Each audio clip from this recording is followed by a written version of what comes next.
Go live, dude.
Kufar, Akbar, everybody, welcome to another edition of the Cross and the Crescent discussion group. This is a weekly show streamed live on YouTube. We're here every Sunday from 4 p.m. to about 6 p.m. We might be a little bit early heading out today. I have the whole house full of in-laws, grandkids, and I can hear them out in the living room right now. It was my grandson's birthday yesterday, and I think they just came over to celebrate. So if Papa ain't out there celebrating, I might end up in the proverbial doghouse. So I'm going to have to play it by ear today on what we're going to do. But today we're going to be talking about Hamas, of course, the Hamas holes, and their American-sponsored friends in CAIR, the Council on American Islamic Relations. And what I want to do... is it Hamas? Is it hummus? Is it Hamas? How do you actually pronounce it? What are you talking about? Hamas? What? Oh, yeah, how do you actually pronounce it? Is it Hamas? I've heard it pronounced different ways. Hamas. Your guess. Look to Jesus. Hamas. Hamas. Okay. Hamas. Hummus. Yeah. Hummus. All right. I don't know. I really don't want to take the time out to look at. They're not worth my time to do that. Especially who they are and what they do. I got a message that popped up here on the left side of my screen. It says, "Your guest, look to Jesus." I already invited him up. Oh, it has a echo. Bug that causes echo. Darcy. Can you come up on mic real quick? I want to see if you have an echo. Yeah. Do you have an echo? I don't hear any. I don't hear any either. Good. So yeah, you're good. You're solid. All right. Maybe well, our system's throwing you under the bus for some reason. I don't know why they would do that, but anyway. Okay. So what were we talking about? Hamas. Yeah, I saw an article today from Christmas ham sold by Kmart. Did you see that article? And they called it instead of saying Christmas, it said Hamas. And they had to pull them from the shelves. I mean, whoever was in charge of that marketing idea is probably not getting their Christmas year-end bonus, especially at Kmart. I mean, are there even Kmart stores in? I thought they went bankrupt, kind of out of business like Sears. I thought they were closed. I didn't think they existed anymore. To be honest, at least not around here where I am. Well, that's why I was kind of surprised to see that. Let me get this thing off of my screen here. No, I don't want that on the screen because it's right on your face, Paul. I don't want that there. How do I get that to come on? Can I just not have one? Do I have to have a logo? No, you don't. You can click on that logo and have it disappear. You just turn it off. How do I turn it off? Click on it. So Click on it. Rad, It'll go off. help me out here. All right. Help me out here. There you go. Voila, there you go. How'd you do that? Okay. I Just click never on mind. It's magic. It's magic. All right. Sorry, I didn't mean to call you out like that. All right, so let's go ahead and I got a short temper. I got bugs. I got the third-degree burns. I know you had a okay. Rad and I communicate daily on Skype, and he tells me all his woes that he goes through. But I mean, this guy goes to. I'm not going to share all the details with you, but he goes to Florida. Well, I rode to Georgia to see a friend of mine, and then my friend's like, "Go to Florida," because the wife was looking at me funny. So she's like, "No, you can't stay here." She's like, "No, you should go to Florida."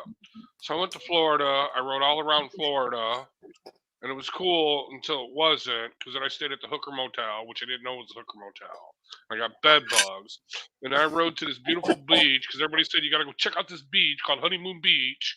So I rode out there, and I got a flat tire on the motorcycle. Then I got a third-degree burn on my arm, which is possibly now infected. I'm going to lose my arm. And then I get to Uber back to the hotel, and they say, oh, that's the Hooker Motel.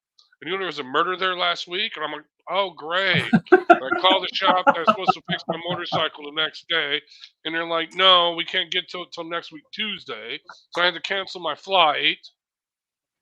So I've been stranded in Florida, not at the Hooker Motel. I got a different motel, but it's cool. I was stranded in Florida for the past 2 weeks.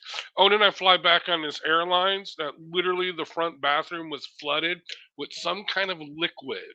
I don't know what that liquid was, but it was a liquid. It was splashing all around when I was trying to go to the bathroom. And I landed, and it was cold.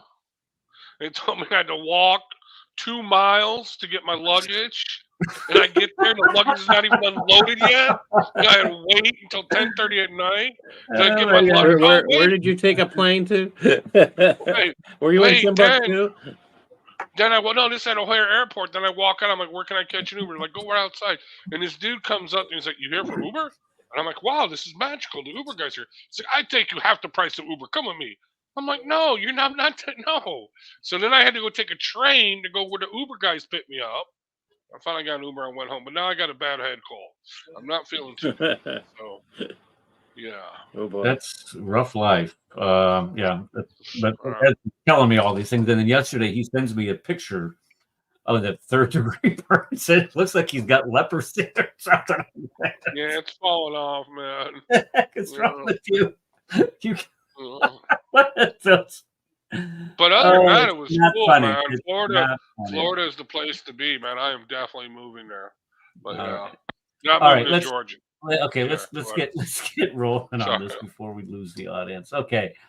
All right. So today we're talking about CAIR and Hamas being tied together. Hamas, we already know what they are. They are a terrorist organization. I think even the United Nations designates them as a terrorist organization. What I was noticing about the United Nations, they themselves ought to be considered a terrorist organization. You have the OIC. I think there's 51 Islamic countries. 57. Okay. 57. They vote as a bloc. This week, I think they had like 8 resolutions condemning Israel. They haven't even mentioned Hamas yet. They haven't mentioned Hamas by name for their atrocities against the Jews, but yet they're condemning the Jews. So that just tells you where these jokers are. It's absolutely disgusting. Okay, so let's jump back to this. Okay, so let's look at CAIR. This is one of their propaganda sheets here, just to keep donations are zakat eligible and tax deduction. But if you notice about them, one thing about them, it says we're a national network of supporters. Where's my pointer here? National network of supporters who share our mission of establishing justice and spreading mutual understanding. Well, that is a lie. That is a lie. Can you go back for just a second? Yep. I want to see what they said about it being. Where did you say it? It says it's. I was at the last sentence here. Yeah. Oh, down here at the bottom, the donations are zakat eligible and tax deductible. Oh, there's your there right there. That there is a connection to them being Hamas. How's that? Because zakat is supposed to go to support jihad. Okay. It's supposed to go to several different things, but I would go to agree. Eight different ways, which is actually 5, not 8.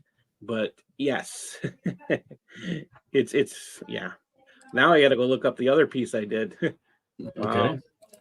It claims to be a civil rights organization. It does a lot of work for getting visas for people coming in from Islamic countries. These are the guys that were very vocal during Donald Trump's first week in office when he passed they called it the Muslim ban, if you guys remember this, where he banned people coming in from countries like Libya that has no government, Syria that's been in the midst of a civil. So he targeted is a bad word. He identified countries that do not have a functioning government to provide enough information to determine whether the person coming into our country is a security risk at all.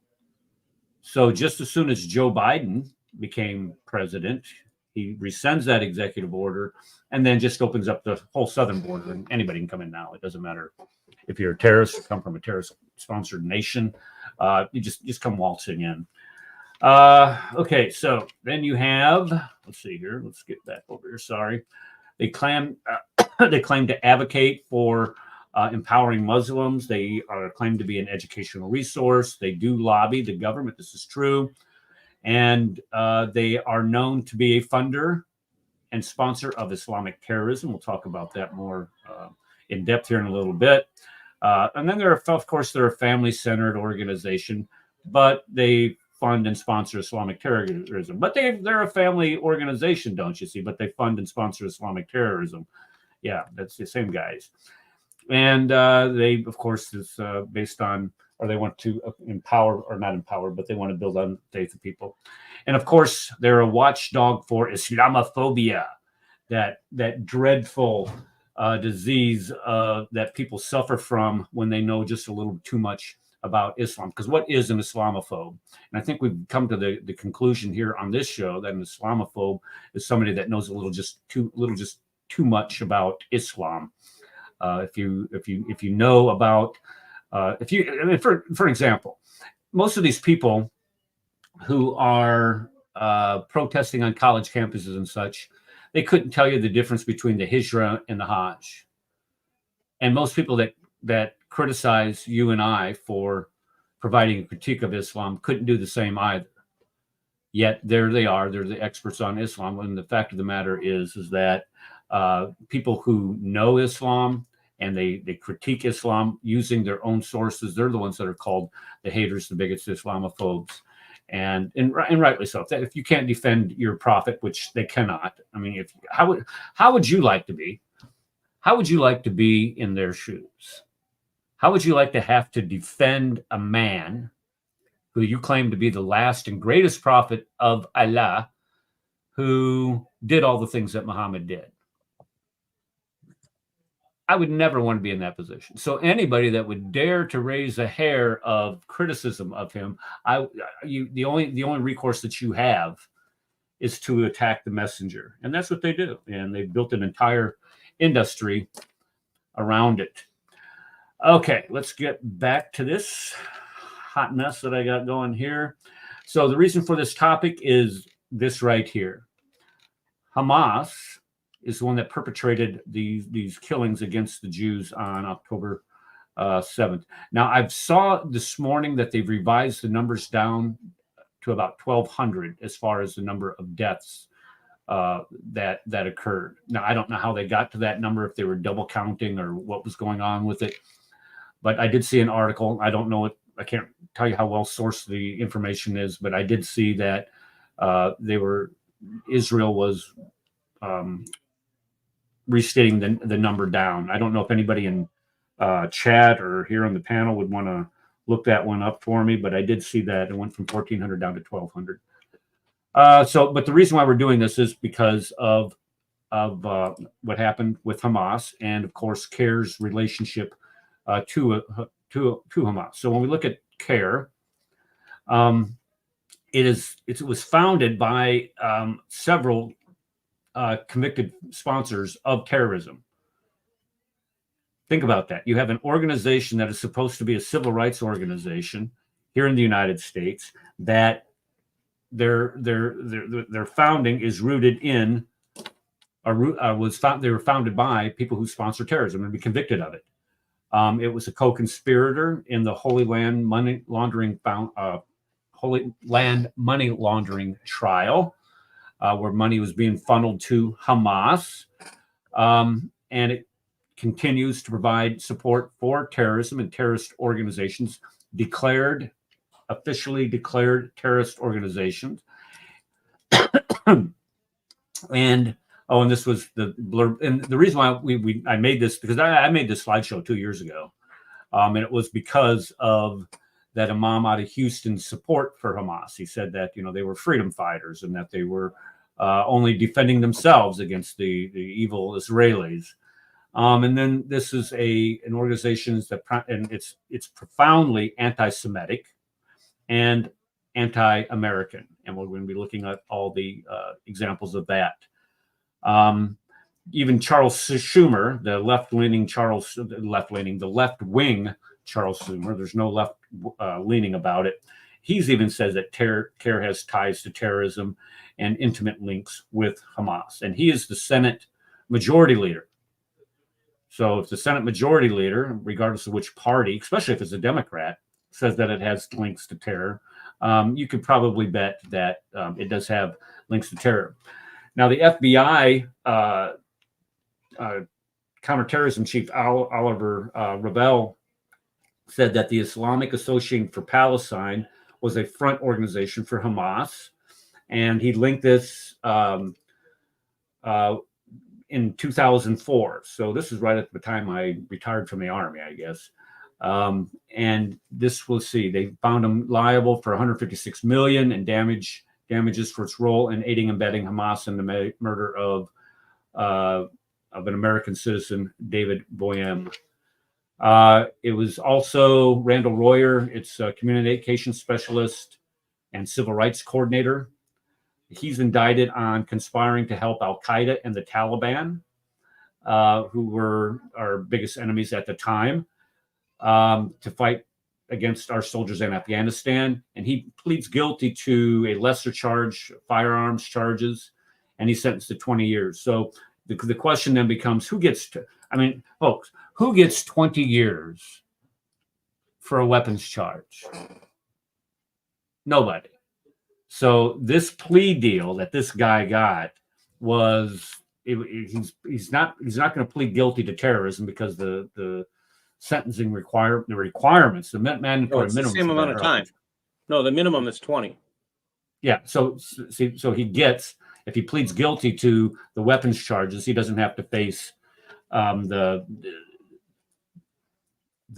trying to do two things at once. I am not good at doing two things at once. He doesn't get the monitoring after release. That's what it is. That's all. Because that monitoring lasts a lifetime, does it not? It can. It depends on the. Well, there's one of them. I think there's one of the charges that I saw that the monitoring is a mandatory lifetime monitoring where you're on parole essentially for the rest of your life. Or probation. You're on a list is what they were trying to complete a list, and that I don't think has been legislated, unfortunately. Okay. Gashan Ilashi, he's convicted in 2004, for shipping computers through their Dallas business to Libya and Syria. Yeah. Okay. And both of these countries were designated state sponsors of terrorism.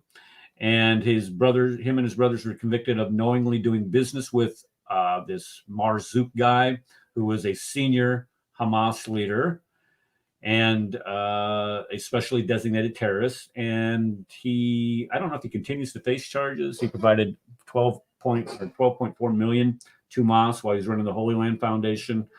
I'm sure that they've somehow resolved whatever charges that he was facing at the time. Then you have Fagi, Community Relations Director, pleads guilty. Now, all these guys are some founding members of CAIR, folks. That's what we need to understand.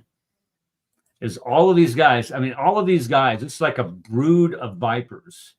All of these guys are founding members of the organization CAIR. You know, a civil rights organization dedicated to protecting the civil rights of Muslims in our country and helping them with visas and fighting, the evil Islamophobes. This is their founding member, what their founding members have done. They all went to jail. Oh, thank you, Rad. Yeah, wait a second. Isn't there a recording? Was it CAIR, or was it a Palestinian organization where the FBI was monitoring them back in the late 80s, early 90s? I think it was in St. Louis. Yeah, it was they were a wiretap on the IAP, and the FBI recorded that they were using the word Hamas backwards, not telling. Shema, right? Yeah, I saw that. Sama. They were saying, but you can't say we are Sama. I mean, they're saying things like this, all recorded. The FBI knows who they are. The problem is they refuse to act. Part of the issue is we haven't yet outlawed the Muslim Brotherhood in this country. Well, I was thinking of another one where they actually were sitting on them for other things, for terrorism-related things, and they just had the house wired, and it was a passive wire, you know what I mean, where the agents would come in, they would listen to it like the next day or whatever, and they would log it, and they recorded them doing an honor killing of the daughter because she dated a boy. I remember something on those lines. I'll see if I can look that up and find that real quick. But let me just throw this article up here. Let's see here. Let me see if I can get this up here on the screen real quick. This is an article that was published. When was this published? November 8th, 2023. Where it talks about Hamas ally CAIR has been operating with impunity inside the United States for 30 years. So this isn't anything new. This is Nihad Awad and his co-religionist mensch, Rashida Tlaib, anti-Semitic pig, and went along with the other anti-Semite, Ilhan Omar, yeah. And it goes on to discuss how they have basically funded terrorism, supported anti-American organizations. This one right here, was this, who wrote this? David Galbitz. Yeah, who was the guy that was it seemed like he worked for like the Food and Drug Administration, but yet you say something, see something, say nothing, or something like that. Phil Haney. Yeah, Phil Haney. Yeah, that's Phil Haney. He ended up doing a lot of different things. Yeah. Yeah, and then he's the one that said that if I ever commit suicide, don't believe it. And guess what he did? He supposedly committed suicide. Yeah, that guy. But yeah, he was one that pulled the curtain down on what Obama was doing to. One of them was scrubbing the 9/11 report of all references to Islam. And okay, I'm off topic here. All right, shut up, Kaffer. Get back to it. Share screen and window. There we are. Let's go back to this. Okay, this guy here, Basim Kafiji. Oh wait, we already did him. I'm sorry. Yeah. Well, what is this? He's passing bad checks, lying on his visa application, passing bad checks. Is this the same guy? Oh yeah, right. Yeah, he did a lot of different things. Is it? Hold on. Communication specialist. No. Gassan Kafiji lying. Okay, no, this is somebody different, I think. Basim Kafaji, yeah. Okay, this is one of Rabi Haddad, arrested in terrorism-related charges, and he was deported. For financing Al Qaeda and other terrorist organizations. Now this is CAIR. The Global Relief Foundation was directly funding Al Qaeda. Yeah. Yes, they knew who they were giving money to. Yeah, so they're giving money. We're at war with Al Qaeda because remember at this time this is right after 9/11, 2001. So this is 13 months after that. So he's giving money to Al Qaeda, who is killing our soldiers and who are the ones that organized the hijacking of all those aircraft that knocked down our buildings, the Pentagon, and basically changed the face of our country forever. And then we got Siraj Wahhaj. He sat on the CAIR advisory board. He's named let's see, as he was unindicted co-conspirator in the Holy Land, in the connection with the plot to blow up the New York City landmarks. And this he's also listed on the he's an unindicted co-conspirator also on HLF. I have this article. Where did it go? That is attachment A that I'm going to discuss too. Okay. So, yeah. All right. So I'll just leave that one alone. You know what that means, right? Unindicted co-conspirator. That means he's a rat. That means he's a total confidential informant of Fed. No, not in this case. No, usually that's what that means. But in this case, with attachment A, no one was prosecuted because during Obama's time, he refused to allow anybody to be prosecuted. Oh, really? That's interesting. Yes. That's actually what happened. Here, let's see. Here he is right here. Here's Siraj Wahhaj. Beyond Black History Month event. Siraj Wahhaj. What year was this? This is 2001. Okay, this is 2001. And they're basically naming him the Man of the Year, CAIR Man of the Year here. Let's see, the Muslim 500 World's Most Influential Muslims in 2021. And here's the guy that says that the United States smells like a sewer, or it is a sewer, and it's filled with all kinds of debauchery, and which it is compared to what he wants it to be. So the answer is, of course, Islam, where you take away everybody's rights to decide what they want to do, and let imams like Siraj Wahhaj tell us how to live. That's always a really good idea, and that works every single time. His son raised new jihadis, and it makes you think about. Next slide. Thank you for bringing that up and playing along, Paul, because here it comes. And he has a son, and his son's name is Siraj Ibn Wahhaj, or Ibn Siraj, whatever the son thing is. Let's see here. And here's his picture. Yeah. Gee whiz, it's a mugshot. Well, why is that? Well, it turns out that he is out in, was it New Mexico someplace? New Mexico. Yep, right there, New Mexico. And he's got himself a little terrorist training camp going on out there with him and his 4 wives or whatever it was.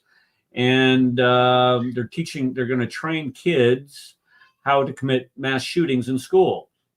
And they also find the remains of where was this?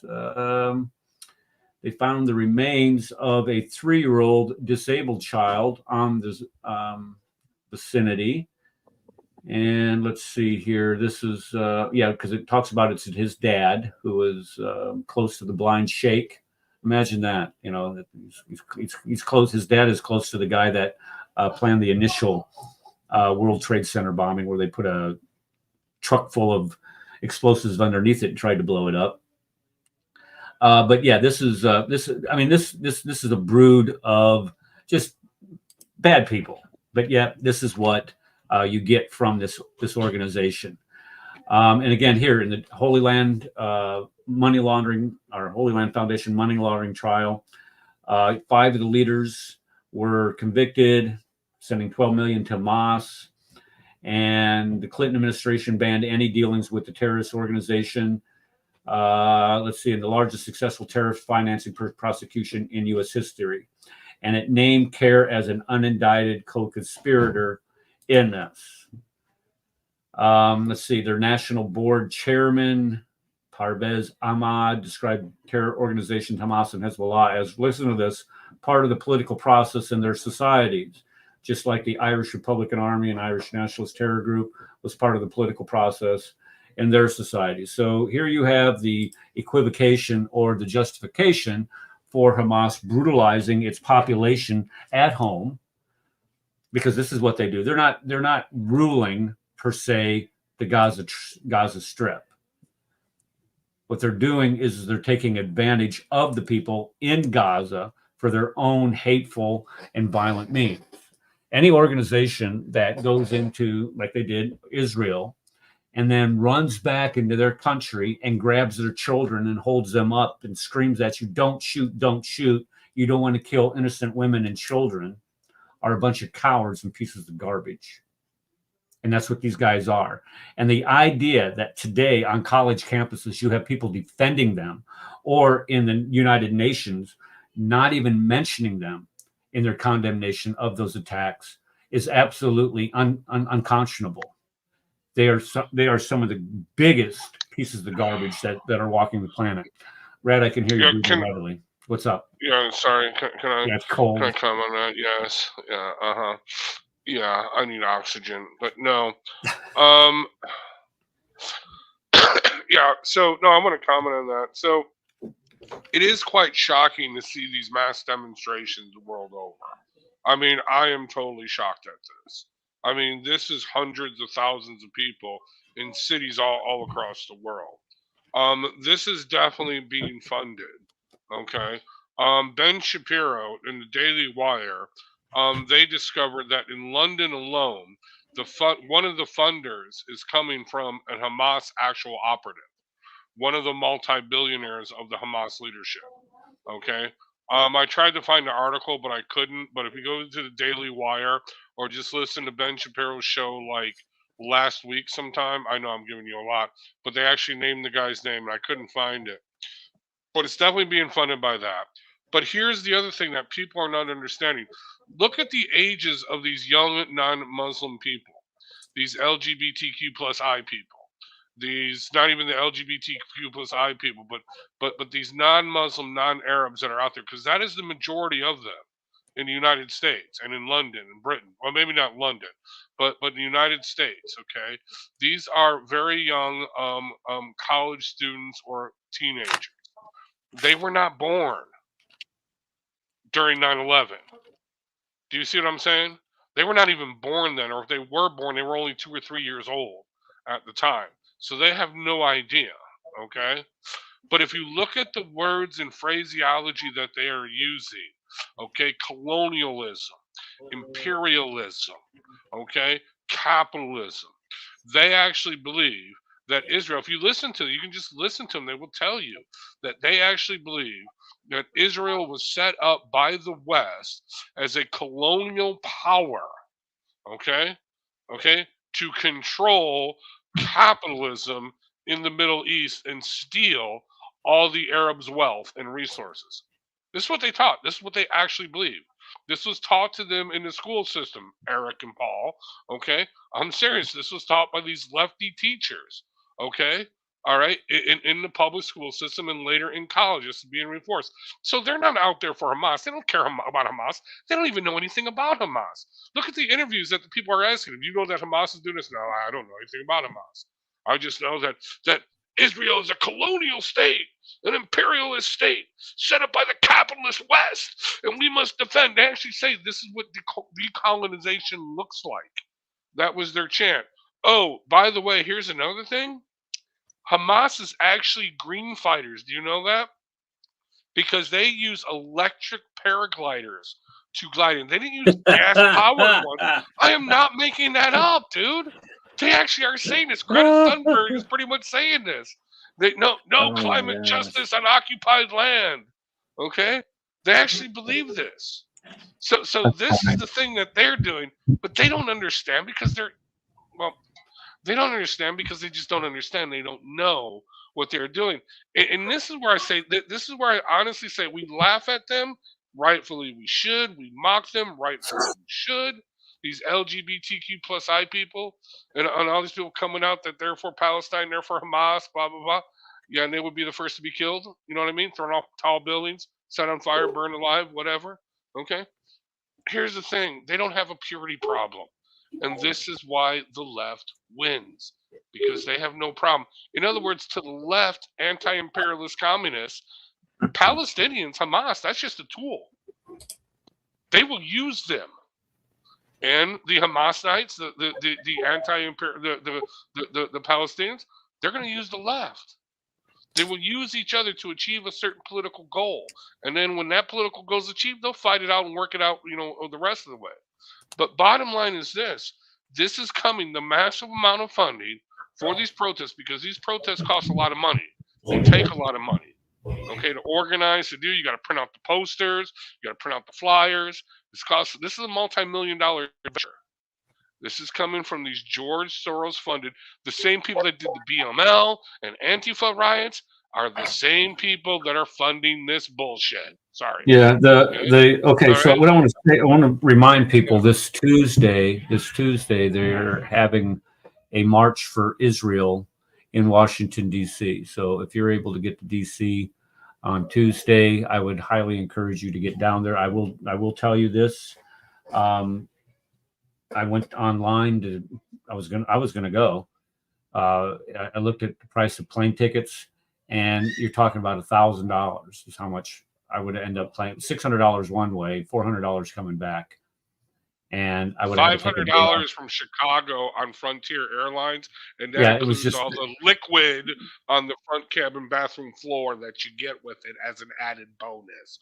I'm just saying. Yeah. So if there are any Israeli IDF Jews that want to pay for me to go, because supposedly they're paying for everybody to go, I will gladly take your money and go. Thank you very much. Well, and here's what Brad and I had a discussion. I don't know, it was last night or the day before when we were talking about this, is that, there's a reason why those plane ticket prices are so high, because normally plane ticket prices are not that high. Especially from where I am to DC, I've spent $120 on round trip tickets going up there on Southwest. And when I checked Southwest, next day, it's crazy. Next day from Chicago to DC is like $239 round trip. Yeah. The next day, the day after. So what I'm hoping is that this is capitalism at its best, where the airlines you have a high demand for people flying into DC so they can attend this rally. And the thing is that you were mentioning how much it costs for all of these rallies across the country to to be organized and to be facilitated and have all the materials printed up and distributed and get those people out there. This is something that's been going on for a long time. This isn't something that has been spontaneous in the last month. This has been planned. You don't get that many people in one area just like this. There's no spontaneity going on here. And I checked the one where New York, looked at the funding for the organizations in New York that are paying for those rallies. And a lot of these people, these organizations are getting money from the city of New York itself, millions of dollars from New York City. And they started receiving these mass quantities from the city after the election of 2021, where they voted in a bunch of socialist pigs into their city council. And just as soon as they got elected, they started funneling money out to all these left-wing Arab and Islamic supporting organizations. So they're taking that money, taxpayer money, and using it against the taxpayers. It's absolutely sick what's going on with it. Let me get back to the slideshow, and then I'm going to turn Paul loose. Okay. So here you have Nihat Awad, who is the spokesman for CAIR. And he's famously saying, we do not and will not condemn any liberation movement inside Palestine or Lebanon. So he will not condemn Hezbollah or Hamas. I wonder if he would, and this is 2004, I wonder if he'd do that today. I kind of doubt it. He was asked. He refuses to do it still. So he was just asked recently. Still today? Yeah. Yes. Okay, well, that makes sense. Ibrahim Hooper, who is another spokes idiot. I wouldn't want to celebrate the impression or create the impression that I wouldn't like the government of the United States to be Islamic sometime in the future. Ishan Bagby, a future CAIR board member, stated in the late 1980s that Muslims can never be full citizens of this country.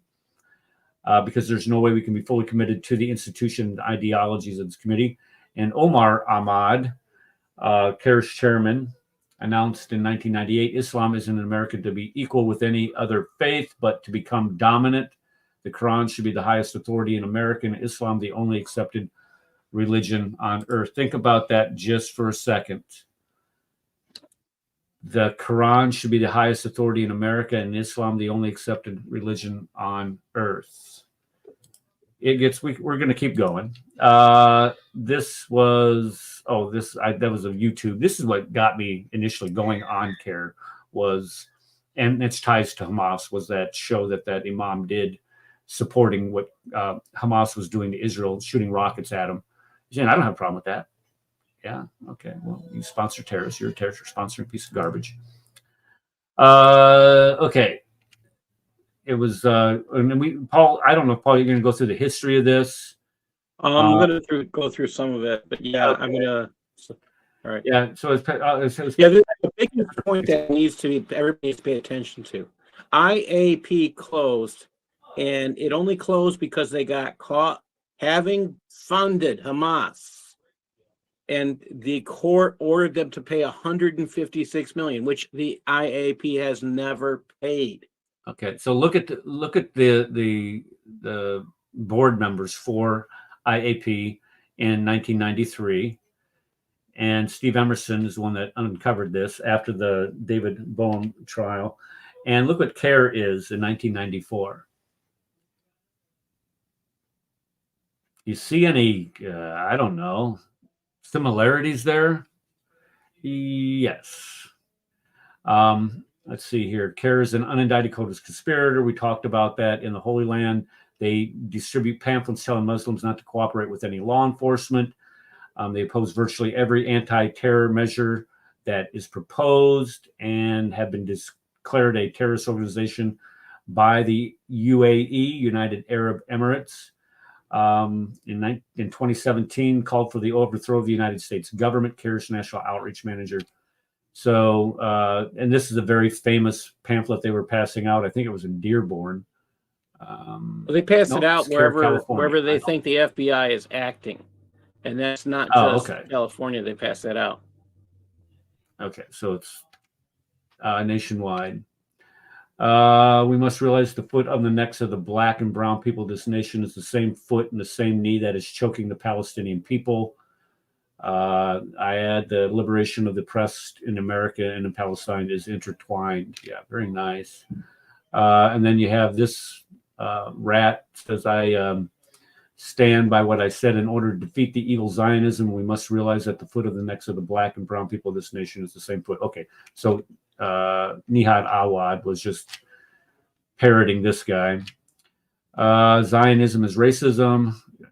Really? Okay.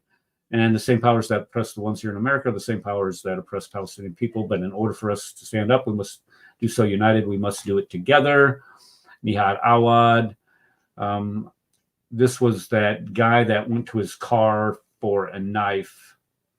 And CAIR financed a lot of the protests back then, the quote Black Lives Matter groups. So they've actually come out and said we are BLM. So yeah, CAIR took credit, whether they deserve it or not. They took credit for financing a lot of the protests back then. Yeah, the whole thing is to create disorder and chaos. That is actually from the Communist Manifesto and Rules for Radicals. Okay, you create the disorder, you create the chaos. Okay, and then once the chaos is created, you want the government then to totally, completely crack down so they can cry oppression. Okay, and at the same time, you're gaining power to fight this oppression, which is why we have these lefty Democrats that have risen to power, like Cory Bush, Ilhan Omar, Presley, the other Bush, or the other Cory. I don't know. I mean, all of them. The Jihad Mob Squad. Okay, and that's what they're there for. They're there to create chaos. They're agents of chaos. Okay, so you had a guy praising God that because 52% of Americans say Jesus isn't God now. So ilaha, there's no God. Very good for you. 52% of them that they interviewed are probably Muslims. That might be true. Islam doesn't allow for a Muslim to pray that God forgive or grant heaven to a person who clearly rejects God and his messenger. Hence, it is unlawful to say rest in peace about a person who died rejecting Islam. Hoping that God might be kind to them is different. Wow. Okay. Yeah. Bismillah, 75 years ago, the government perpetrated a horrific crime against humanity, dropping nuclear weapons on Hiroshima and Nagasaki. Was a racist act of state terrorism, not a legitimate act of war. And this guy's an idiot. My cousin wouldn't be here. Yeah, go ahead. Yeah, well, this guy's an idiot. Yeah, we would have lost another 100,000 men going into Japan trying to subjugate them. That was a low estimate. That was their. I mean, we didn't know how many we were going to lose. That's right, and this is after we've already lost 400,000 men in 4 years. And this guy says it was racist. Screw you. Okay, and the horse still flying.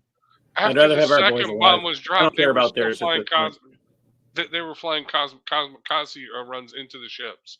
Yeah, and here's the reason why is these are their first suicide bombers. The Japanese were. They thought the emperor was God, and so they're obeying, trying to do everything for their emperor. That includes killing themselves. Why not? This is what silly belief systems get people to do, just like yours. Oh, if I kill somebody, I can get 72 versions. Oh, wait. What an idiot. No, here's what kind the of thing. idiot Here's the thing. is that? Wait, let me just say this, and I'm sorry to interrupt again, but let me just say this. I've noticed there is this pattern to this when it comes to these online jihadis like Mohammed Hijab, Jake the Metaphysician, and the new one, Hikachu. Hikachu's my favorite now. I swear he's a Fed. He has to be a Fed because no one can say the stupid things he's saying and not be a Fed. But that's beside the point. Either way, he's great. That's closer to Kenny when we're talking about stupid. yeah. No, but no, Kenny's not even that stupid. He doesn't say the things that the Hikachu is saying. But anyway, bottom line is this. Here's the thing. I've noticed there's a pattern. Okay, so the Palestinians or Hamasians or Gazanians, whatever you want to call them, the jihadis, the Muslims, whatever, they attack and they kill a bunch of Jews. Immediately after, as we showed in the show, they were celebrating this, right?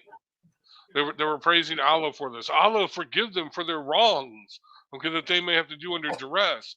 Blah, blah. They said they were praising this. And then they were saying the standard line, and I think this is the most stupidest thing whenever I hear someone say this. I love death more than you love life. And I'm like, where's my pistol? We can give you your greatest desires right now, dude. Not a problem.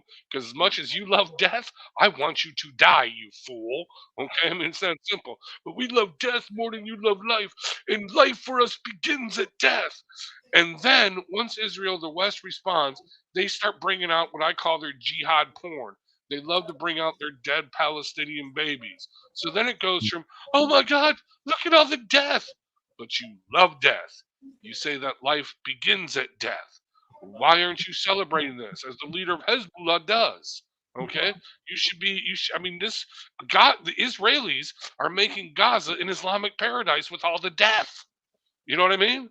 Okay, but so then it goes to, oh no, don't kill us. Ceasefire now. Do you see what I'm saying? I mean, no, it is totally and completely ridiculous. I'm saying, dude, you love death. Here's your death. There you go. Here's a great tweet. Here's a great tweet. Let's see here. Let me bring this back up here. This great tweet here. Golly, doggone it. Let's see. This one right here. As Muslims and as human beings, we know, okay, that evil is never necessary. I wonder what he would say now. The brutal enslavement of Black Americans, genocide of Indigenous Americans, evil is simply evil. Okay, so I wonder if he would dare to say that what Hamas did to Jewish civilians, babies, raping little girls, what is evil. I wonder if he has the ability to condemn that. And I think we all know the answer to that is he does not. They talk. We can use his words and say indigenous peoples. Okay, who lived in Israel? Oh, the Jews. What did Islam do? It invaded the indigenous peoples in 56 countries, slaughtered them and raped them. Oh, I thought you just said it was never right. Right. Yeah, that's exactly. I mean, he's decrying the very same things that Muhammad did and the first supposed rightly guided caliphs that nobody outside of Islamic history ever mentions for some reason. I wonder if they fabricated that too. All right, and let's go back to and I have 10 facts about CAIR, and then I'll be done. Number one, and Sharon sent me a really good email this week about this, but CAIR was created by the Muslim Brotherhood. It has about 5,000 members, despite a membership fee of just $10, which is really weird. It represents the opinions of only about 12% of Muslim Americans, according to the Gallup poll. It gets financial support from foreign powers who have also provided direct support to bin Laden, Al-Qaeda, and Hamas.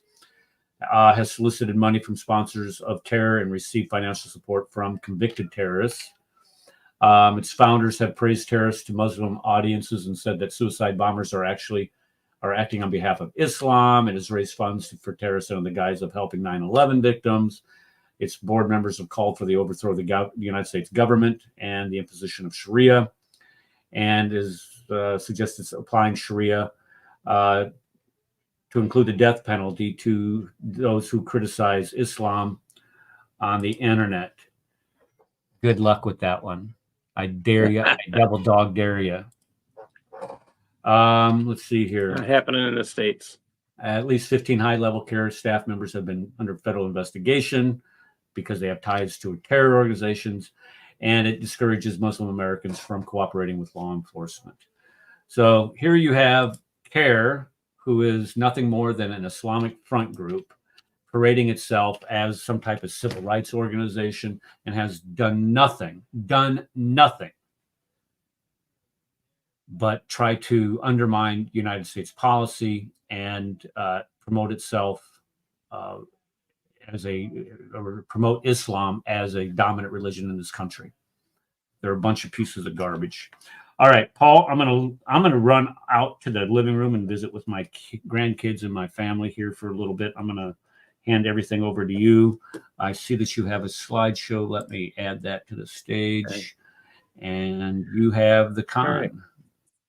Rad, okay, are you there? Hold on just a second. Rad? Yeah, I'm here. I'll keep them in line. I'll keep them all in line. All right, don't let it. Okay. I want you to make sure. All right, I'm trusting you. Okay. Which all is, right. Hold on, folks. Oh no, golly, why? Never mind. I was. This is why we cannot have nice things. This is why. Yes. All right.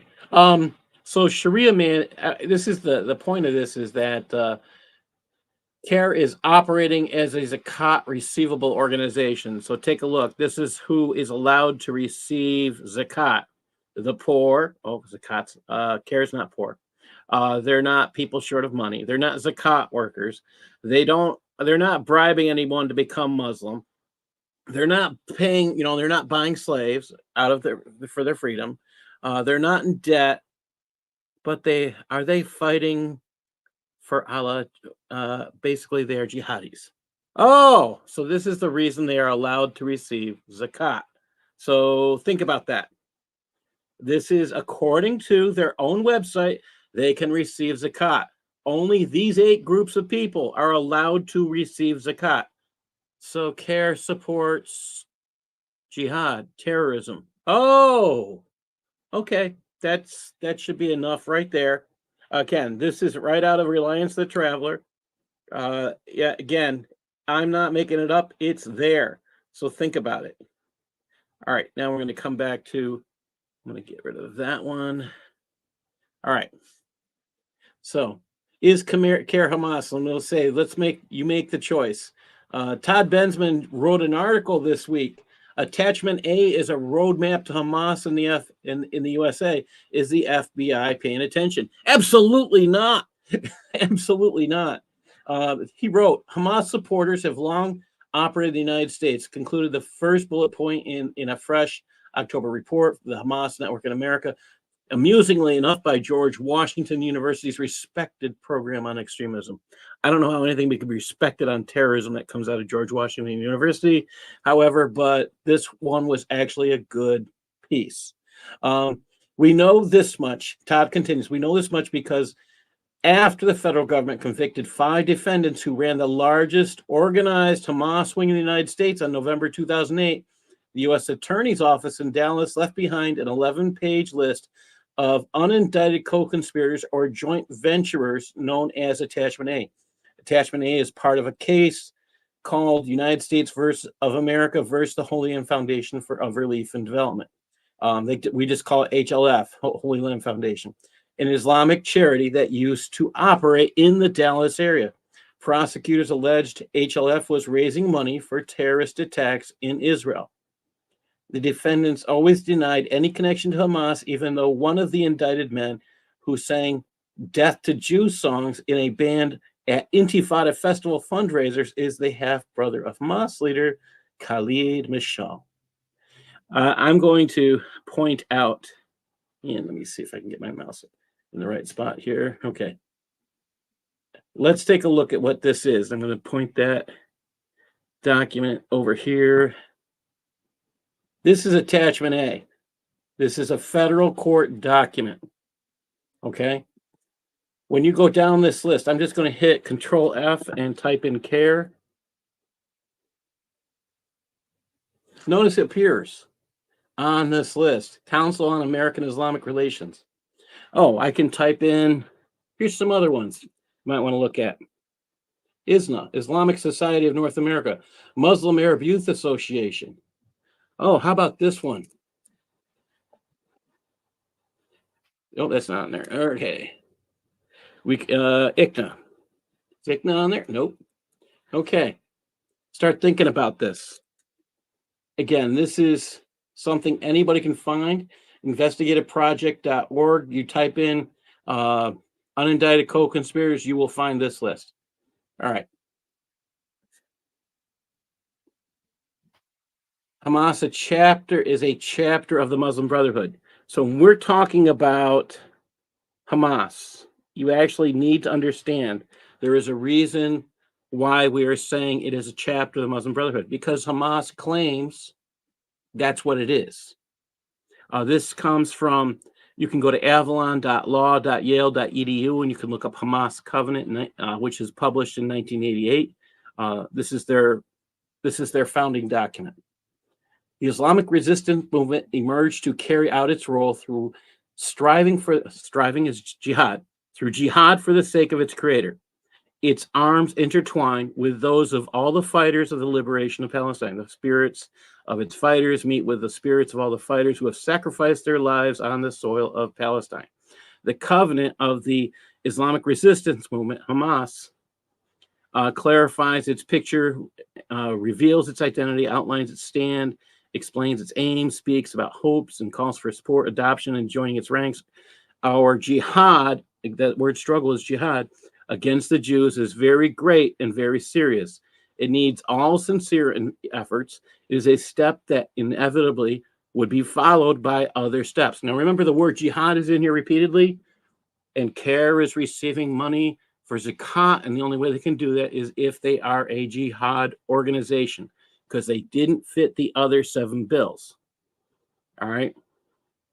It says this movement is but one squadron that should be supported by more and more squadrons. This was part of the reason for this. This is, again, the beginning piece. Article 2 says the Islamic resistance movement is one of the wings of the Muslim Brotherhood in Palestine. It's a chapter of the Muslim Brotherhood. That has to be understood. It is stated within Hamas's covenant. What is CAIR? It is a piece of the Muslim Brotherhood. Oh, does this make CAIR a chapter of the Muslim Brotherhood? Very, very similar. Article 7. It says here, Muslims who adhere to the ways of the Islamic resistance movement, Hamas, spread all over the world, rally support for it, and its stand, strive together, enhancing its jihad. The movement is a universal one. Oh, was that the purpose of the Hijra, to bring hundreds of thousands of Muslims here so you can have a universal jihad? Are you catching this? On this basis, the movement would be viewed and evaluated and its role be recognized. He who denies its right evades supporting it and turns a blind eye to the facts, whether intentionally or unintentionally, would awaken to see the events have overtaken him with no logic to justify his attitude. If you shut your eyes, guys, these guys are taking over. That's what Hamas is saying. I go to Article 12. The movement, again, is a universal one. It says, he who denies its right evades supporting it and turns a blind eye, whether intentionally or unintentionally. We just read that. Islamic resistance movement is part of the religious creed. Nothing in nationalism, this is important to think about. Nothing in nationalism is more significant or deeper than in the case when an enemy should tread on Muslim land. So once an area becomes Muslim, doesn't matter if they lost the war or not, it never leaves being Islamic according to this belief structure. This is why they want to get rid of Israel. They once had control of the area. Now they don't. This is a religious belief. Now, this over here, let me get my mouse up here someplace. Okay. This is the symbol for the Muslim Brotherhood. This is Hamas. And this is the Islamic Association for Palestine. Notice these green arrows. These are Muslim Brotherhood connections. Abu Marzouk. This is the guy who founded the Islamic Association for Palestine in the United States. Notice those nice aliases. And you can find this on the Investigative Project on Terrorism. You just type in investigativeproject.org and you can find a whole bunch of material. Musa Abu Marzouk holds the title of Deputy Political Bureau Chief of Hamas, operating out of Cairo. Gee, why is he not in? Start thinking about this. Why is he not operating in Gaza? Well, he's a billionaire. Why would he? Would he put his life on the line for anybody else in him? No, he wouldn't. He went to Cairo to study engineering, received a degree, and then he went to the United States to get a PhD. I'm sorry, Paul, I'm sorry to interrupt you here, but this is why I don't understand why Israel just doesn't take these leaders out. Watch and see. I mean? I wouldn't be surprised if Mossad does that. Mossad knows where they are. The fact that they're in Qatar, they are in London, and they are in Egypt and Jordan right now. I mean, we know where they are. It's not a question. It's not the world knows where they are. They're openly showing it. So again, openly proclaiming who you are and getting on TV all the time is not healthy for them. And this is the danger. I just want to point out, this is the guy who started IAP here in the United States, which became CAIR. Let me just read this piece here. Marzouk left a significant legacy in the United States. During his tenure in the United States, he created an extensive network to support Hamas terrorist activities. When he left, by the way, he had already taken part in plans to kill, I think it's 47 people in Israel. 47 people. There's an actual number you'll find on it. I think this is the guy that's funding this stuff in London. The protests in London. No, this is not the London guy. This is not the London guy. Yeah, there's another guy. He might be out of. There's another guy in London. All right. Keep thinking about this. This guy is. Yeah, I'm going to show you a video of this guy next. All right. Oh, I didn't make sure sound worked. Hold on. I did not. Hold on a second. I forgot to make sure the sound works. Sorry about that, guys. And let me get back here. That is my fault. I did not set it up for sound. So forgive me. Share screen. And I totally forgot I had sound in this.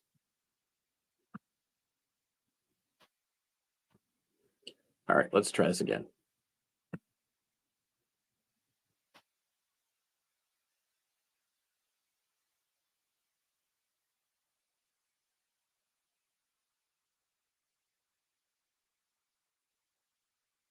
Oh, yeah, he is in the المدنيين UK, I guess. الذين قتلوا You could be right.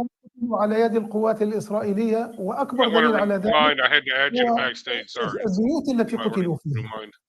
البيوت مدمرة بقذائف دبابات وقذائف طائرات، ولم تدمر بكلاشينكوف الذي كان مع الشباب. على العرب هؤلاء أن لا يكونوا معزولين، عليهم أن ينخرطوا مع شعبهم ليقاوموا هؤلاء المحتلين، عليهم أن يفعلوا ما يستطيعونه لمقاومة هؤلاء المحتلين، في داخل عليهم أن لا يخضعوا، نعم، في الداخل وفي البر وفي كل مكان. أنا تحدثت الكثير من ممثليهم، وحقيقة ثم خوف كبير لديهم اليوم من أن يؤدي أي مشروع أي عمل من النوع الذي تتحدث عنه إلى سحب جبنه لن يقضيه، جبنه لن يقيه الذل الذي سيفرض عليه. حتى الآن لا نستطيع حتى مجرد عمل قائمة منهم، حتى احنا أصلا لا حاجة لنا بهم وعايزين نفرج عنهم، ولكن على الأقل يوقفوا إطلاق النار. هل نرد ذلك إلى وجودهم مع فصائل مختلفة أم وجودهم في أماكن مختلفة أم ما سبب عدم القدرة على ذلك؟ كلاهما، هم موجودين مع فصائل مختلفة، موجودين عند القسام، موجودين في أماكن متفرقة، وبالتالي كلا الأمرين صحيح. إحنا بنينا الأنفاق، والآن بين ليش الأنفاق، لأنه مقاوم الاحتلال وسنهزمه بواسطة بناء هذه الأنفاق. هل تريد أني أسكن 2 مليون؟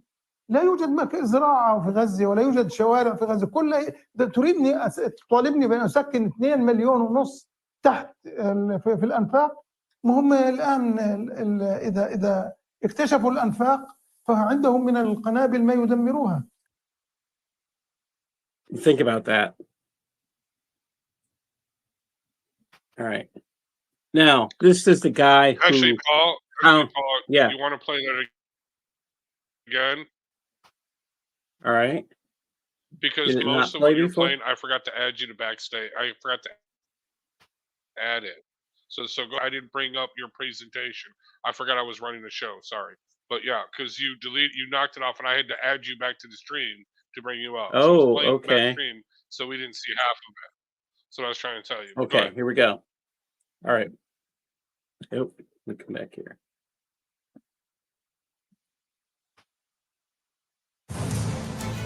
Yeah, and this is Musa Marzouk. Yes, he is the guy and one of the Hamas agents in the UK.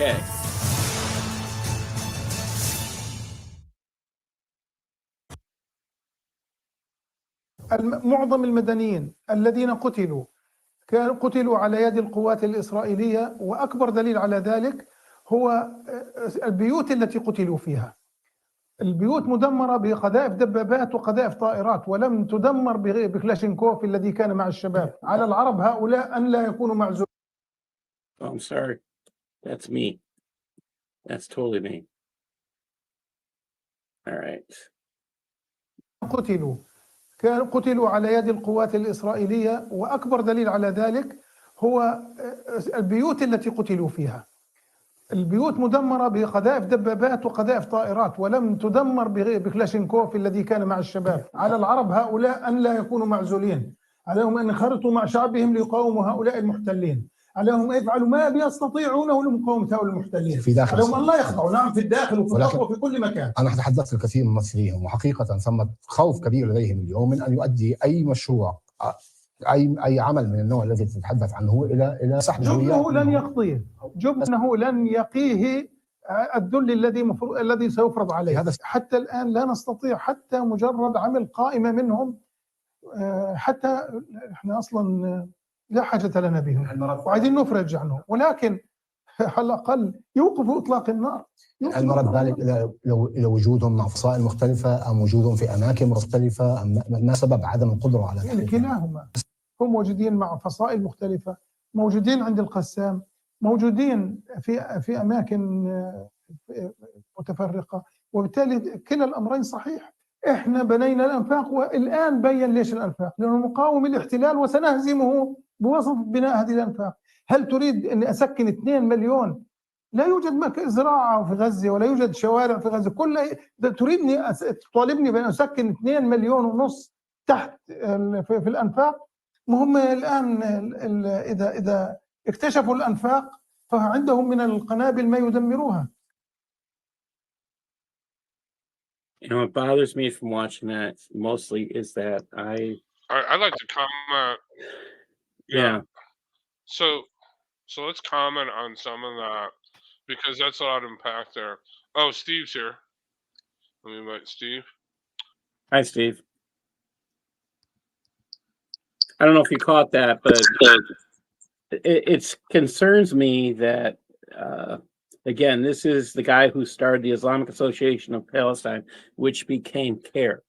And he's talking about the hostages in a way that, if you pay really close attention to his eyes and his demeanor, he doesn't know if any of them are alive, is what I pick up. I don't know if that's how you took that, Steve, or not.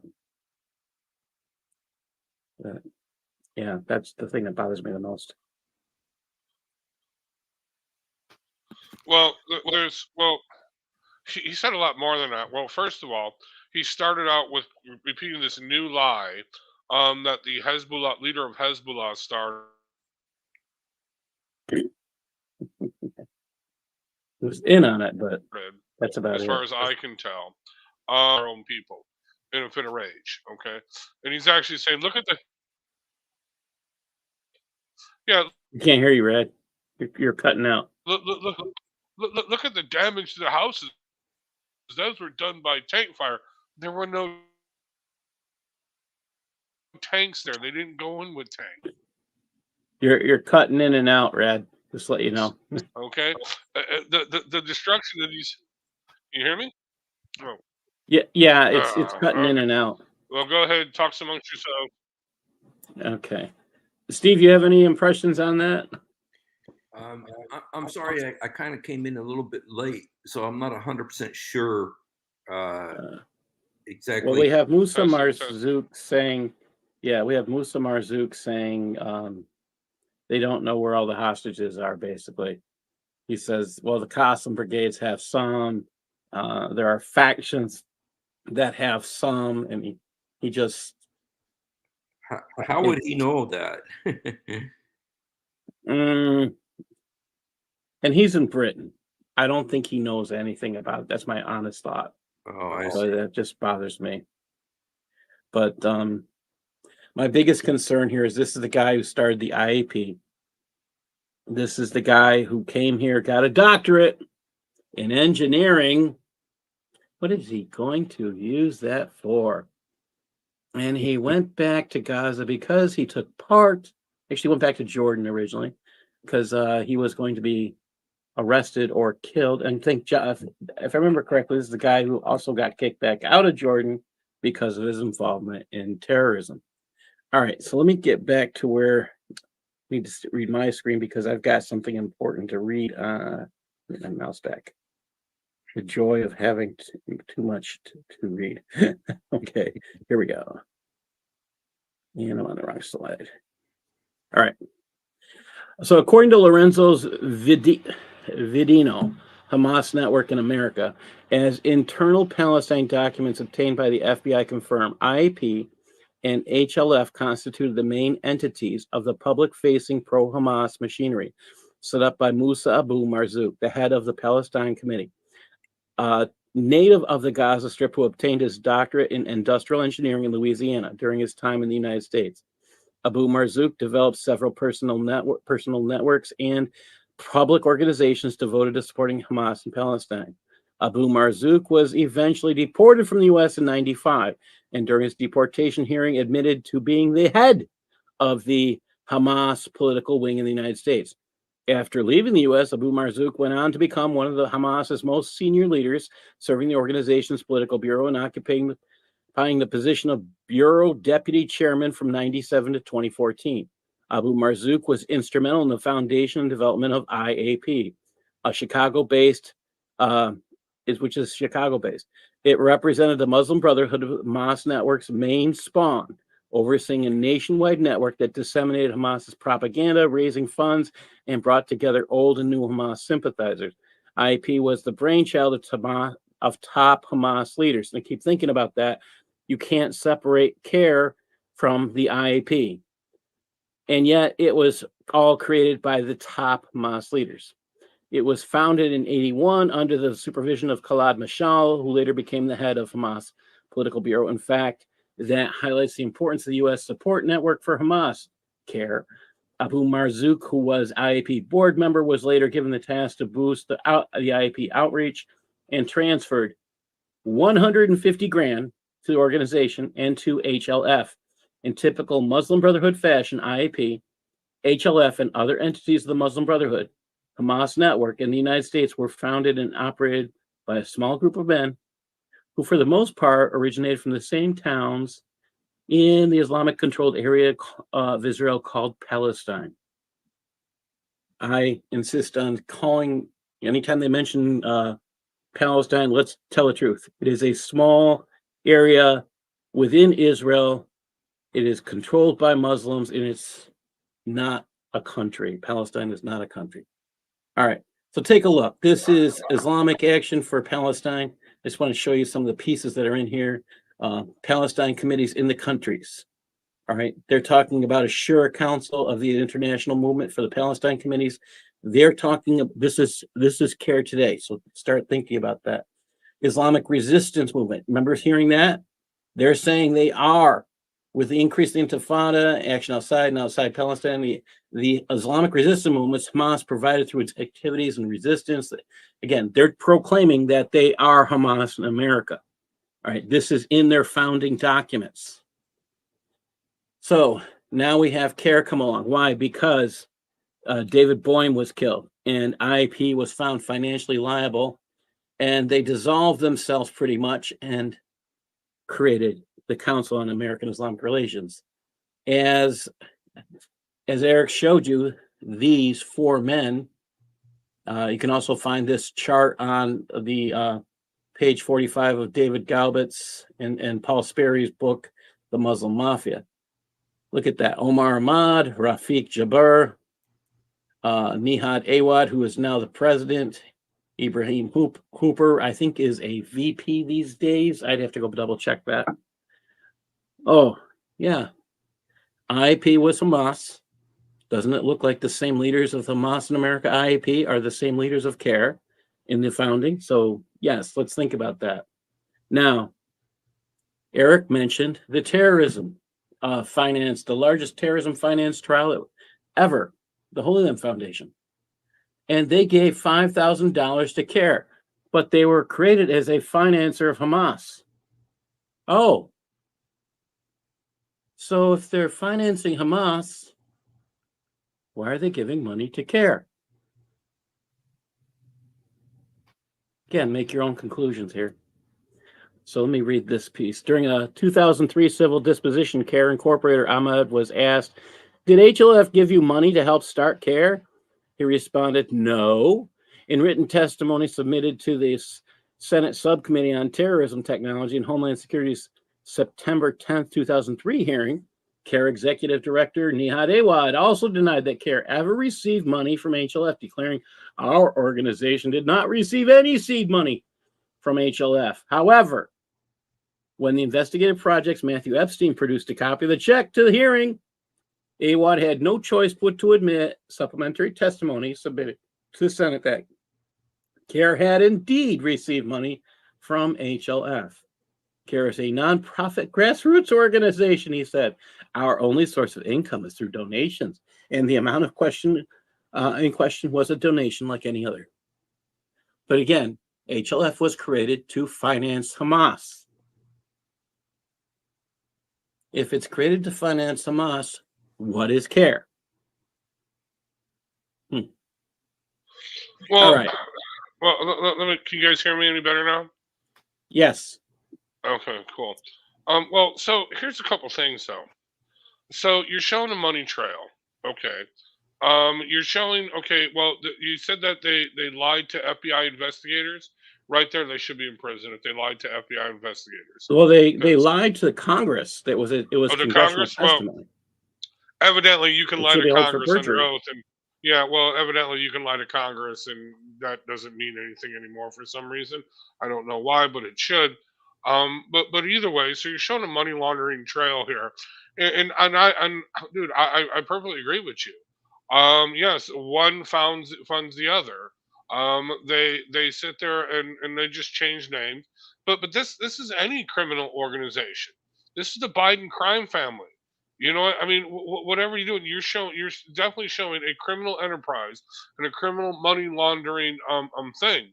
But I did want to comment on that video that you played, because it was very telling, because that's 2023. And that is the leader of Hamas, and that is the guy, I'm pretty sure, that the Daily Wire identified as the one that is one of the many organizations that are funding these massive protests in London, for instance. And these Yes. massive protests are over the world, okay? But notice what he said. First of all, he repeats the blood libel, that the Israelis killed their own people, okay? And that's what they're believing now, because for some reason, that's what they believe, okay? But more importantly, you mentioned the hostages. Okay, more importantly, he's sitting there saying that the hostages are being kept by various factions. But another thing he mentions, thank God we built these tunnels. That's how we can fight the Israelis now. You mean the Israelis that you picked a fight with by killing all of their people? Or let's say you didn't kill all the people, but you took 200 and some people hostage. You know what I mean? You can't have it both ways. Okay? But either way, so you're hiding in the tunnels. These people did not care enough to develop. I mean, seriously, Steve's been there. Gaza, well, not now. It's pretty much a parking lot. But Gaza is a beautiful place. It's got prime Mediterranean coastal area. This is a serious beach resort area if there ever was one. They didn't develop that. They didn't sit there and say, "Hey, look, we're not going to kill Jews and Israelis anymore. Thank you for leaving us. But here's what we want to do. We want to develop." They actually. Oh, by the way, Steve, I just found this out. I was listening to an old documentary done in like 2006 or 2007. Gaza had an international airport. They actually had an international airport. They don't have that anymore, but okay. But they had it, but they didn't develop it. So in other words, they had an international airport, an airport capable of taking international flights, so they could fly tourists in, so they could fly business people in. In other words, Gaza could have been the dream location. It could have been a Qatar. It could have been, you know what I mean? Anything on the Mediterranean thing. Oh, you know what I'm saying? It could have been a beautiful paradise. Okay? But they didn't fund that. They didn't develop their infrastructure. No, it was more important to kill Jews. That's what they Exactly. decided to. Everything, all that money. In fact, they still pay. Hamas is part of this network where you pay people who kill Jews. You pay people who commit murder. You pay people who barely survive after attacking Jews. So again, this is Hamas. This is the reason why these people are not allowed into Egypt. They're not allowed into Jordan. They're not allowed into Lebanon. No Muslim country will take them because they believe they are terrorists. All of them. That's what. It's not what we believe. It's what the Muslim countries are saying about this group of people. I think it's more diabolical on that. And Steve, correct me if I'm wrong. I think it's honestly they want to keep those people there because they want to keep them there to suffer. So they can point like Steve I think mentioned a while ago. Whereas Egypt said they would go to war if they came because they believe they would cause national security. Jordan said it too. They would go to war with Israel if you dared put them in their country. Yes. Well, either way, they want those people bottled up. They want them to suffer because if they are suffering, anything that happens in their country that's bad, they can just go and blame the Jews and say, "Look how the Jews are treating the people in Gaza." Okay, I mean that's about they want these people to suffer. These are pawns in their chess game of control. Dude, I'm seriously, I need to Trump. Seriously, I mean this can easily be fixed so easily. Seriously, all you got to do is go to Gaza, walk around the town. Seriously, as a diplomat, as a United States representative, and say, "Well, if you kill me, you're going to all die." So I'm going to talk to you here, okay? But here, those of you that love death and believe that life begins at death, get on this side. Those of you that don't believe that and actually want to live life and actually want the best for your family, your country, go over to the right side. And then those people on the left side, you just kill them. You just kill Well, them. this Period. Israel's statement is that this war will end when the people in Gaza love their children as much as we love ours. That is the statement. So let me keep going here. I've got just a few more pages here. Get back here. All right. Okay, I read that. Let me just turn to the next one. All right. So November 2017, CAIR Minnesota chapter representative Jelani Hussein refused to condemn Hamas. Instead, he said, CAIR is the largest civil rights and civil liberties organization. By the way, CAIR prosecuted and cheated its own people. You want to know who defended the Muslims that they cheated? Oh, it's the Middle East Forum. It's the Middle East Forum. They defended and helped out the Muslims cheated by CAIR. Keep thinking about that. I thought you were going to say it was the Jews. No, it was CAIR. Think about this. They say we have 35 chapters across the United States. We're an American organization. An American organization founded by people who came here and established it as, none of these people who were leaders. I want you to think about this. All these leaders were associated with IAP. IAP was Hamas in America. So, yeah, grassroots, Hamas in America. Okay, I don't know how that's grassroots. And then they said supported and funded by people locally. That's a lie, as you can see. They received money that was supposed to go to Hamas, which would make them indicated as Hamas. Think about that. All right, if they're only giving money to Hamas, that's the only reason that organization existed. Why did they give money to CAIR if they aren't considered Hamas in America? They said you're made up of people who look like you and look like me. I understand that my organization comes under threat. Yeah, they applied and told people told their organizations to apply for FEMA money. That's one of the reasons why I started getting looked at for things when I exposed this stuff, that they were getting FEMA money. Think about it. And if you go to USA Spending right now, they are hiding all the money that CAIR is getting from FEMA. Believe me, I was just looking today to see the amount of money going there. It's being hidden.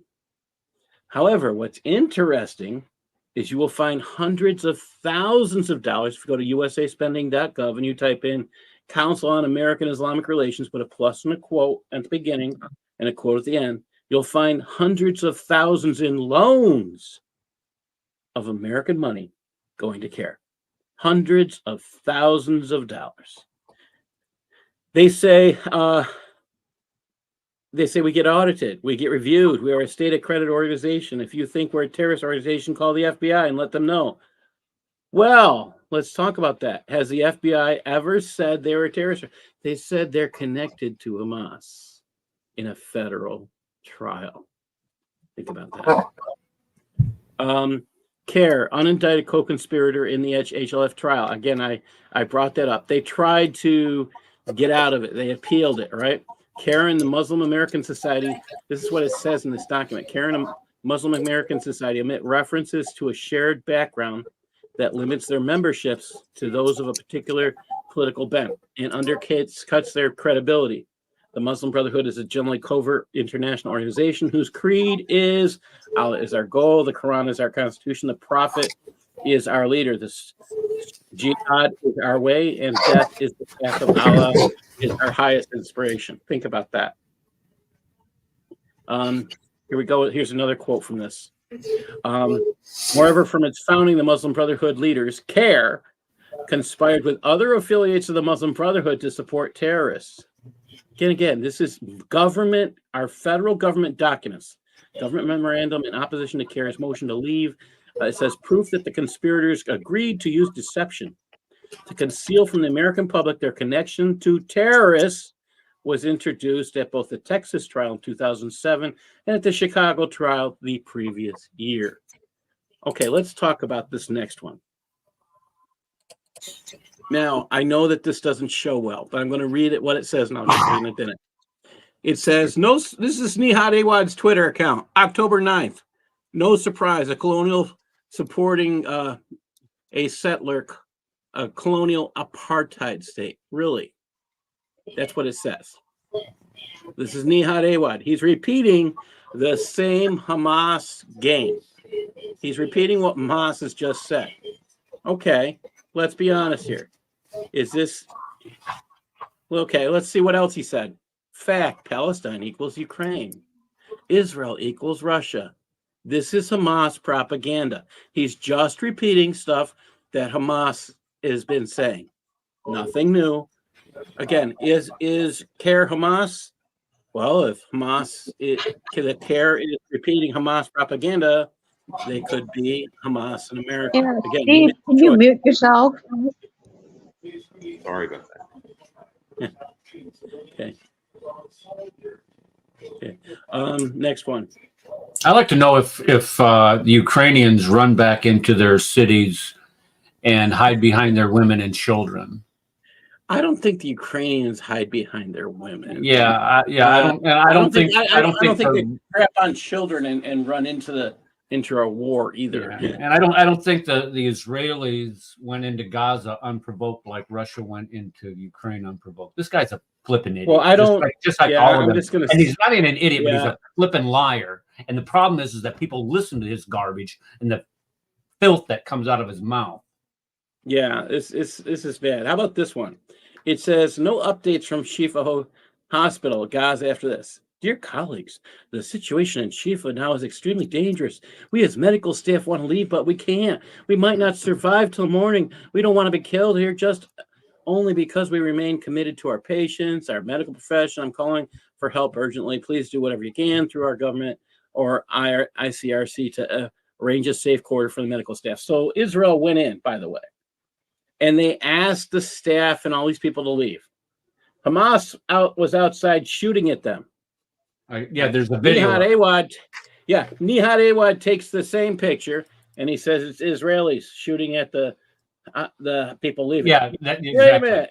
Right. I've seen that. So, oh my gosh, I didn't pull it up because I'll be honest, it just made me angry and I had a hard time looking at it. This is evidence that the guy who's leading CAIR in America is just repeating Hamas propaganda. Oh, it gets better. Now,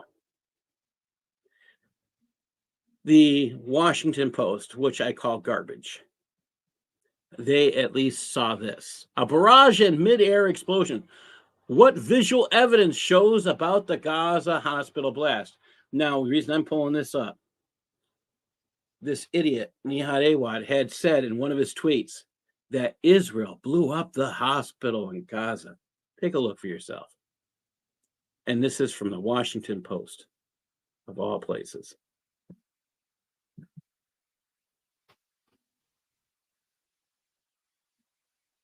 That's from Gaza, shooting its own people.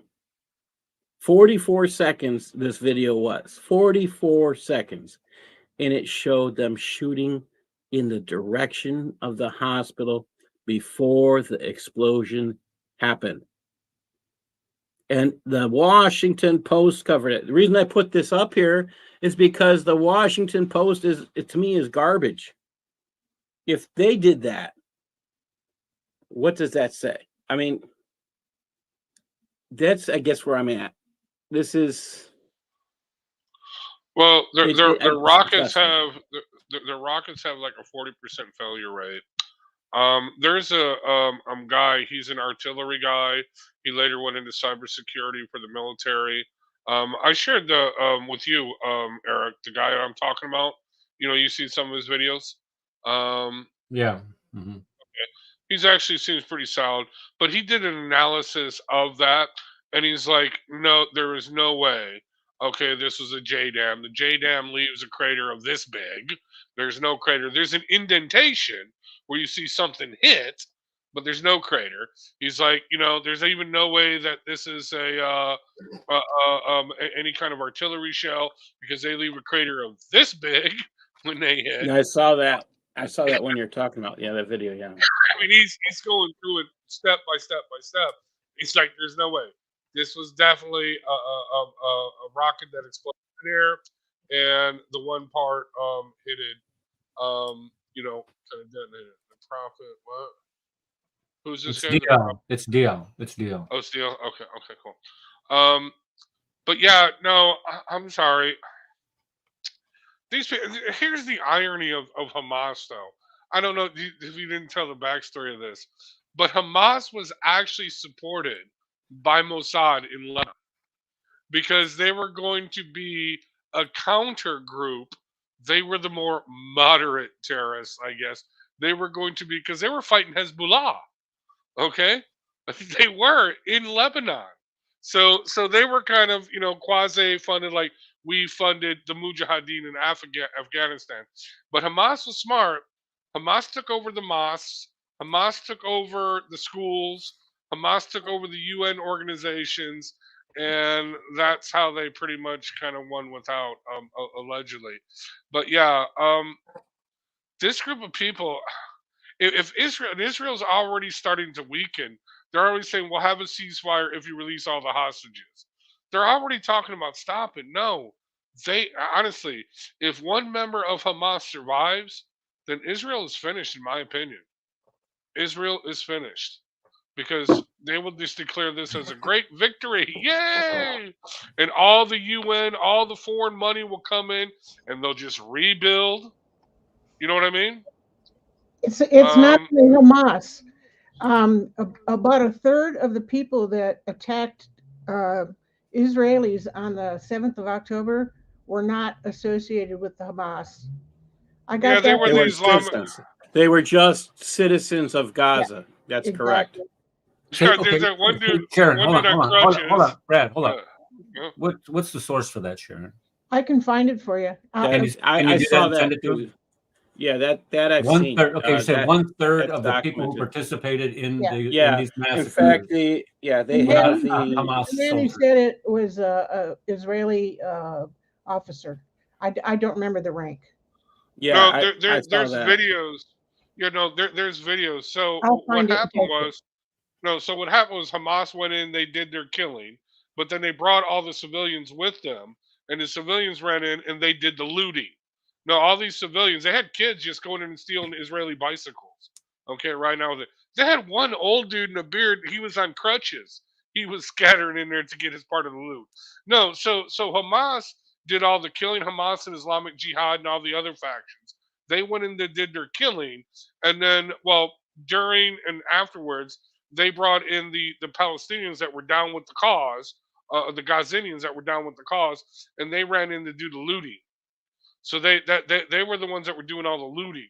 Okay, they might have participated in the killing themselves, but for the most part, it looks like from the video they were just there to get their booty, the war booty, the bicycles, the computers, the laptops, the iPads, all the video other stuff. clip. Let me play this video clip that Paul was talking about, or one of y'all alluded to earlier. And I have a question for Brother Steve. After you're done. Well, go ahead and ask it now. I'll play the video later. That's all right. Go ahead. No, Steve, I was just wondering if you could actually tell part of your story again, considering where you came from and what you saw. Is, if it's anything like what's going on right now, like kind of thing. Well, it is. And, I lived there 6 years, and it's always during war over there. And, and I'm in touch with friends that are there who are, some of them are still in the north. They haven't gone south yet. Why haven't they gone south, Steve? Did they say? They all have the same excuses. Oh, they won't let us, or it's not safe to go outside, or they're bombing in the south as much as they are in the north. And, they got all of these, and it's funny, they both, there's two families that and they said that, and they're not Christian, they're they're Muslim, but Muslim and ex-Muslim, and so it is frightening. It is scary going out, and Who's not letting? You said that they're not letting them go. Who's the they in that equation? Well, I'm just telling you what they said, what they told me. Right. And I think in their mind, it's the Israelis that aren't letting them go, but if they're in the north, that means that they haven't tried yet to go south. Now there are others who have gone south. There are several who have gone south, but but some of them are just they're afraid to go out, and a lot of the Christians are in the church, and so the church has been pretty much protected. And I mean, there has been bombing near the church, and there have been some people that were killed near the church as well. But mostly, I think the Vatican got involved to protect the Christians, thank God. And but the but the situation, what they're showing is nothing compared to how bad it is. It is so bad. It is so devastating, so heartbreaking. And I mean, that's not to say that Hamas didn't bring it on themselves. They did, but it is a very, very horrible situation. And but I don't know if you guys saw a few days ago, I did a live stream of Palestinians, it was encouraging to me, of Palestinians turning against Hamas and beginning to acknowledge, hey, you guys are the ones that brought this on us.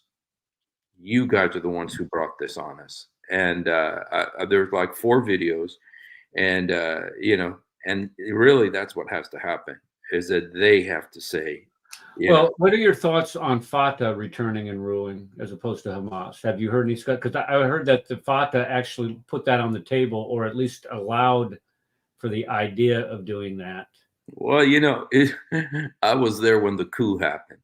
Right. And the coup was when Hamas drove Fatah out of power and threw Fatah guys off of buildings and blew up Fatah government buildings, less than 2 miles from my house, and killed over 50 in 5 minutes.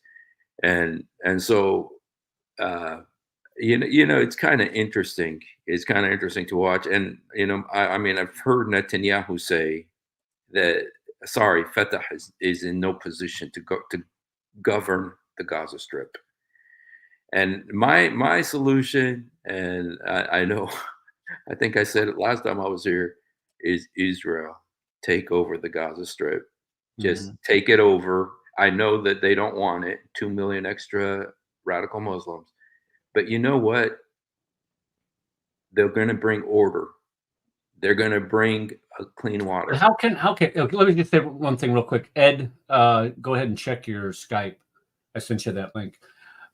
Okay, so if you're saying that Israel needs to go in there and occupy, there's that word again, and manage the Gaza Strip, how is that even possible? It's possible, and Israel did it before. They know what to do. Israel knows every single square inch of the Gaza Strip. They know every family. They hire lots of them to work in Israel. They have relationships with those families, and they're the ones it's on their borders. It's on their borders. They're stuck. So do you think that the people from Gaza would be okay? What would they be more open to? Either Fatah. You know what? During the second Intifada, I was in Israel I was in Gaza during the second Intifada, which was 8 years from 2001 to 2007. I was there from that time, and they did a poll in Jerusalem, because there was a big thing. The Palestinian Authority was saying, we want East Jerusalem to be ours, and there's 200,000 Arabs in East Jerusalem, and so they did a big poll. How many of you guys want to go? Because they were at that point in Israel. Since 1967, it has been considered Israel. And so they did a big poll. How many of you guys want to go to the Palestinian Authority and be part of Palestine? How many want to stay in Israel? 80% said we want to stay in Israel. You know, they know what the hell of being under the Palestinian Authority is like.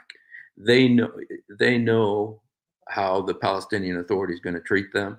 They know about how who picks up the garbage, who provides the water. Right. I'm serious. The water issue is a huge issue in Israel. I mean, their water situation is. I mean, the next big war is going to be about water. Well, I saw that they get 90% of their water they get themselves from desalination plants. Yeah. Well, And Israel. 10% Israel provides. Yeah. But these desalination plants are under code. They're like death traps. I mean, seriously, the water that they are producing is totally polluted. Okay, no, they did not upgrade, dude. We the U.S. taxpayer, the world governments actually sent them money to fix these desalination plants because they should be condemned. And what did they do? It went into the Hamas leaders' pockets, which are multi-billionaires, and it went into the tunnels. Sure. You know what I mean? Yeah. Sorry, Steve, but I'm just really pissed off at this whole situation. And plus, I got a call. Well, they took the pipes that they were supposed to build these waterways with, or pipe in the water and the sewers and such, and they made rockets out of them. So, and I saw a video today. I saw a video today of the Israelis were going through an apartment building, a high rise, what's left of it anyway. And they go they're pulling out all from the rubble, all of the hand grenades, all of the RPGs, all of the guns, all the ammunition such was stored there. And it was supposed to be a battalion commander's, Hamas, one of the battalion commanders for Hamas was supposed to be his quarters. Yeah. And they're also showing in one room, you have bomb making materials there, whether it's switches, whether it's the metal material, whatever. He was making bombs in one room of his home. And in the very next room, they have pictures of the kids' toys strewn out all over the floor, clothing of a child, of a toddler. And I'm you're trying to picture this in your head of how a father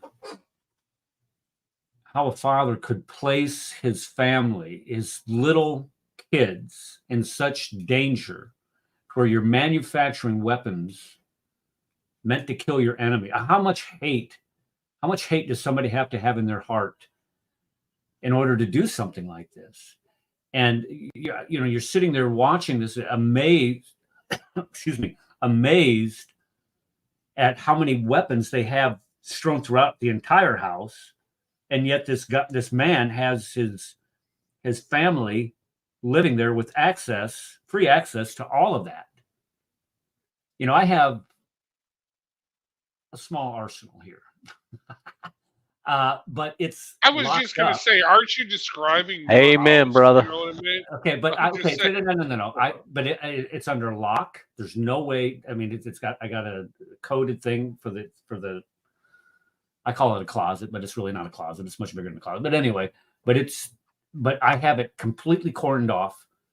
My kids don't even know the combination. I don't even think my wife knows the combination. Well, it doesn't matter. She doesn't get in there anyway. I would never allow children to be around that kind of stuff. And I don't consider myself an expert by any stretch of the imagination of firearms, but I do know, being around them my entire life, how to safeguard them and how to keep them away from children. So to watch this hatred that they have. I mean, we're talking about something like water. What about gasoline, diesel? They're stealing the diesel. Hamas is stealing the diesel from the hospitals. The hospitals need it to run the generators so they can run their vehicles to attack the Israeli forces. It's just absolutely sick what these guys are doing. That's another thing I fault Israel for. They have the storage of the gasoline or diesel. They should have bombed that because that is a legitimate target. Okay, but you can't. Okay, this is where you and I differ, Brad, because you're all down with the total warfare struggle. Total. And in 1940s, that may have been permissible. In the 1960s, in Vietnam, carpet bombing may have been permissible, but we're 50 years removed from that. And theoretically, we're not supposed to be doing that, even though countries that we and this is the difference between us and them, where we would universally condemn people, the Russian army, for going in and completely wiping off the map neighborhoods, cities, towns, civilian areas in the Ukraine. And we would also, and I would hope that we would condemn the deprivation of medical care to Gazan citizens. Now, I get you're being ruled by the Hamas holes, and the Hamas holes are the ones that are actually stealing the gasoline. But is there a little pittance on the amount of gasoline that they're using justification enough to deprive a hospital from providing ventilators or electricity so the doctors can actually see what the heck they're doing? And I don't. This is the thing. It's a tough call. I'm not going to have this debate with you now, but bottom line is this, dude. I'm sure you're going to call me just as soon as the show's over. I got to listen to it. Yeah, but bottom line is this. Dude, Steve, okay, so Israel goes in there and they reoccupy Gaza. They got to be smarter than they were, okay? They really have to develop the area. And they really just have to make the statement, if you love death, come here to our death chambers and you will die. We will give you that. Alhamdulillah, okay? Or do you want to live and develop Gaza? Because that, honestly, you've been there. I've seen the pictures, well, before the destruction, obviously. But I'm looking at that. And, dude, I remember I was on the beach in Miami just a week ago. And I'm sitting there and I'm like, this is Gaza. You know what I mean? This is a beautiful beach. Okay? This is a resort kind of town. Just not only that, but they have a harbor, an international harbor where they can do international trade. They had an international airport, not so much no more. But anyway, no, this could be. Well, what are they doing with the harbor? What are they doing with the harbor? They're shipping in. Oh, it's totally shut down. Yeah. Weapons from. They're shipping in all these weapons from Iran. Right. And so, what do you do with all that? It's a tough call. I get it, but it could be developed, but they don't develop it. I don't know. How would that look? Let me ask you this, Steve. Mm-hmm.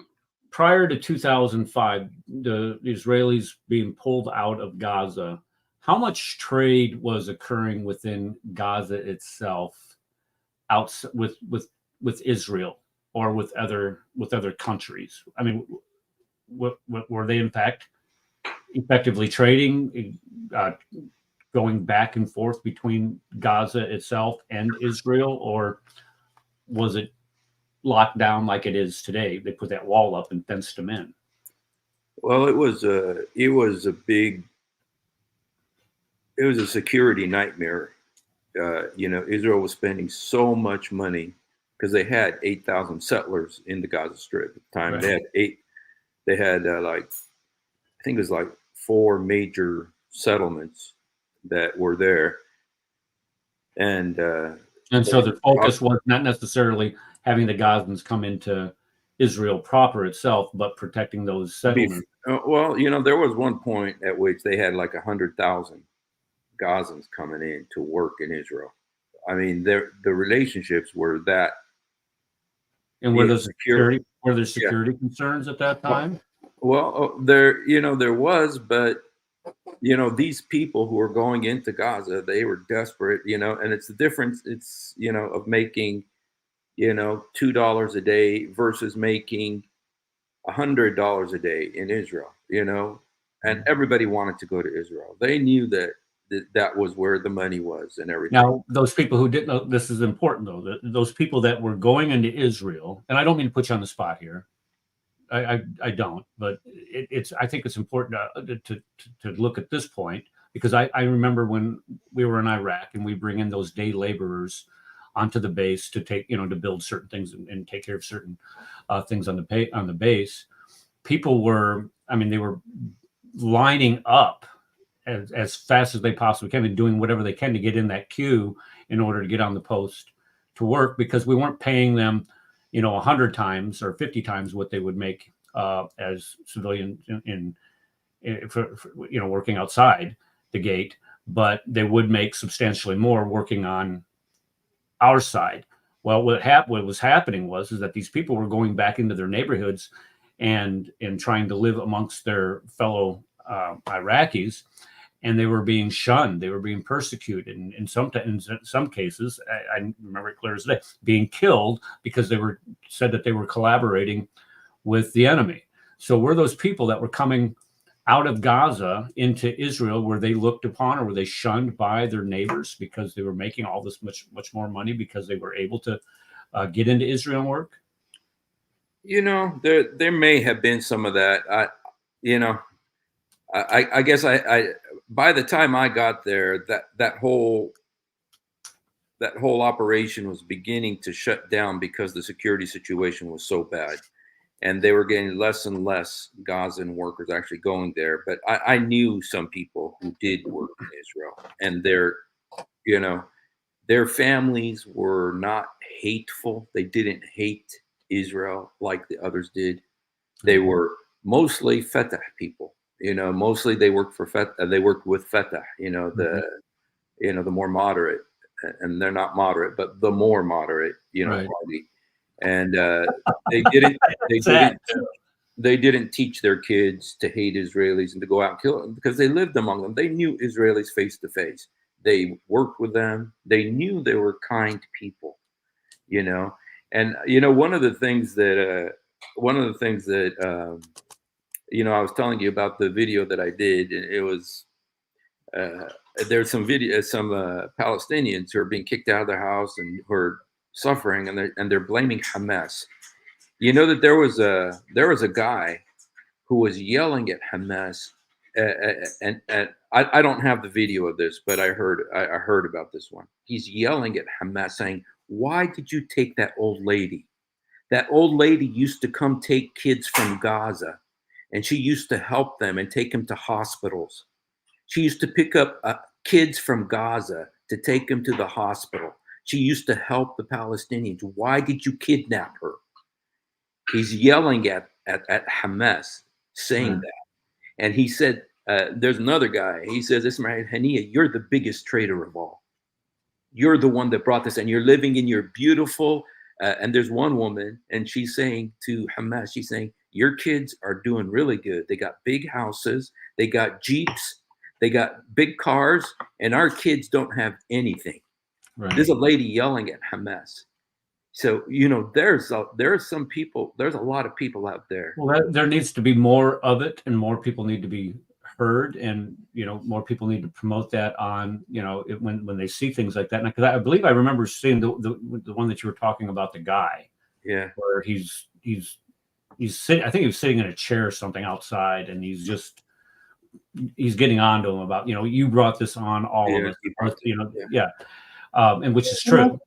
You know something? It shows that the moderates are irrelevant.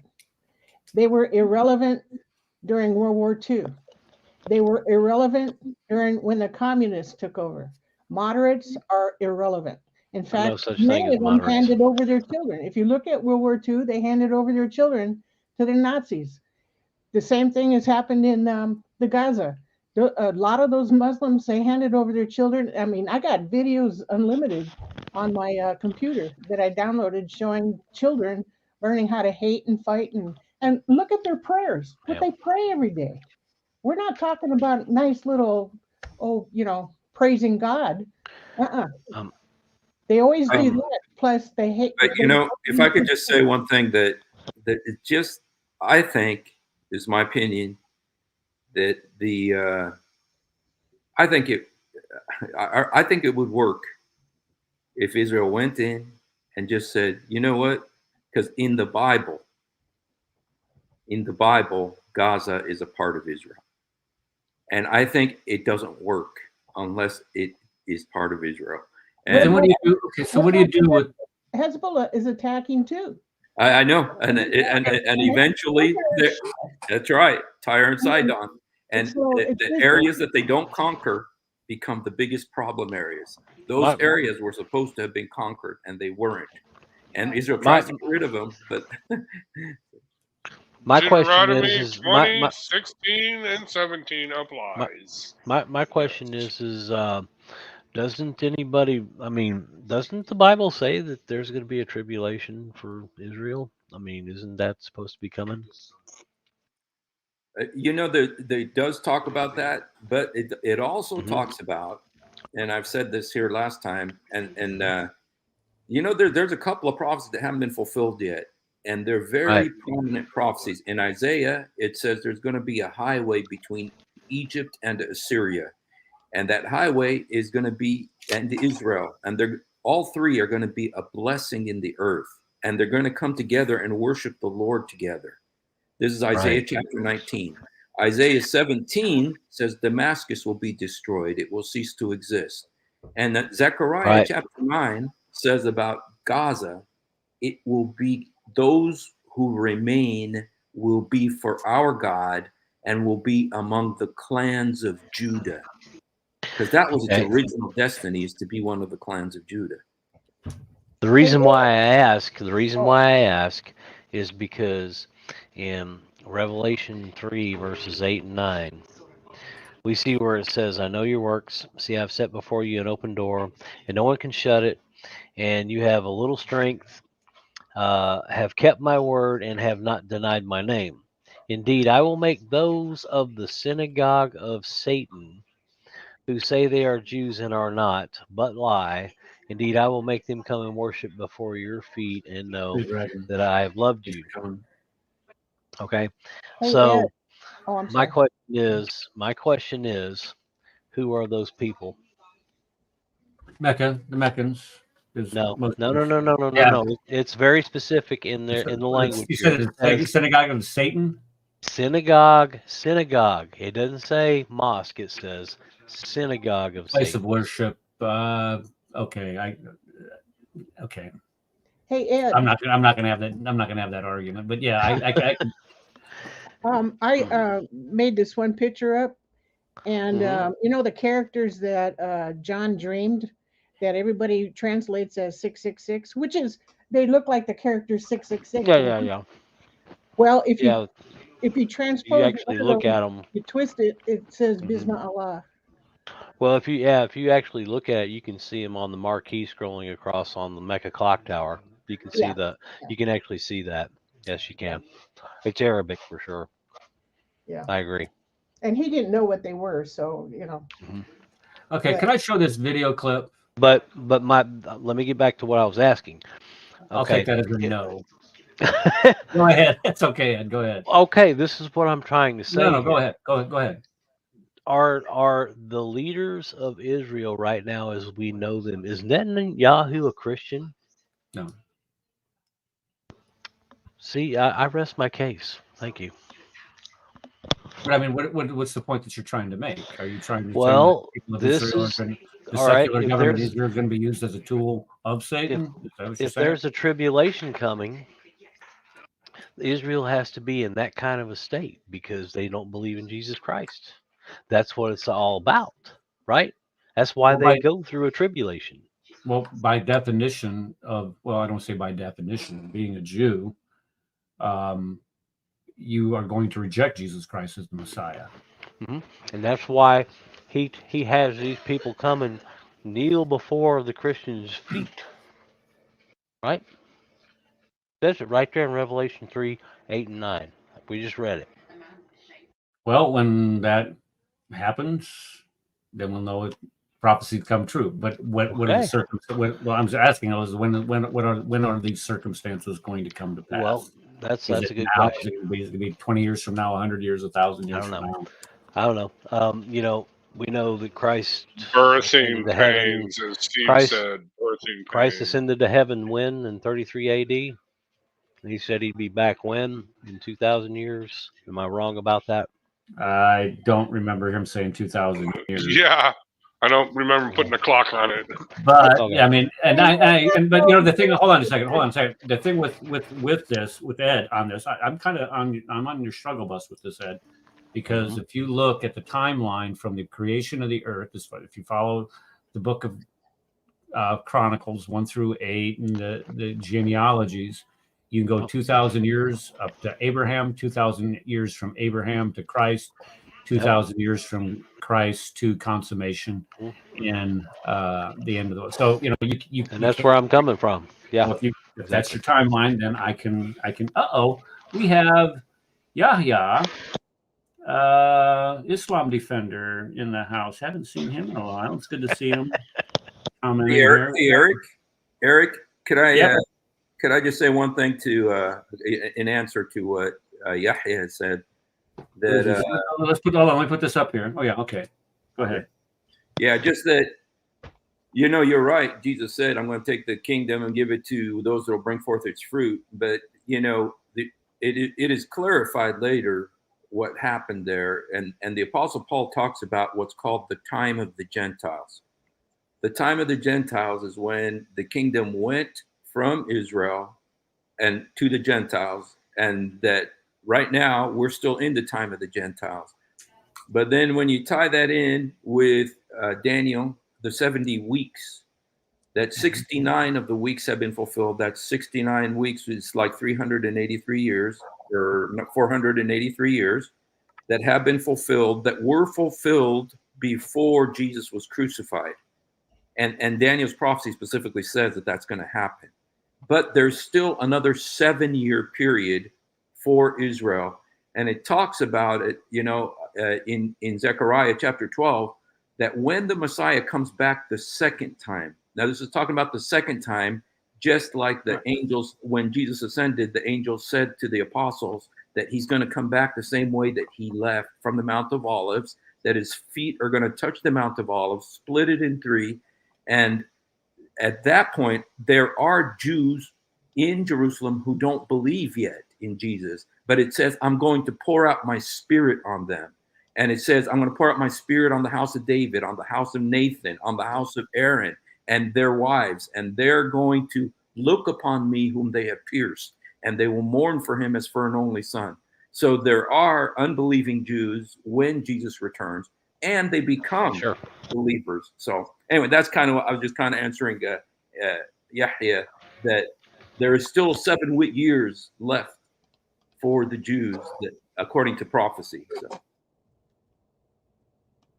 Okay, something I wanted to add about that 70 weeks. If you ever get this book, The Coming Prince by Sir Robert Anderson, and you want to understand that prophecy and how that prophecy was fulfilled to the day by Jesus Christ, get that book, and he outlines it perfectly. All right, I want to do one more thing before we close up shop here tonight. I want to show this video. Oh. Yeah, can I play the video? Yes, you can. Oh, thank you. All right. So the video is what we were talking about earlier about how people are trying to get out of North Gaza and flee, and the Hamas holes are not allowing them to. Can you guys hear the? Can you hear the audio? Yeah, we can hear. Yes. Yes.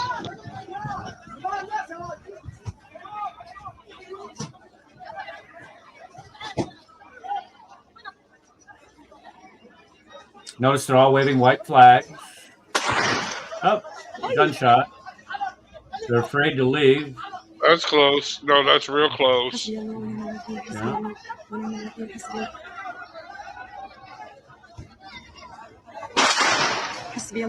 Again, real close. So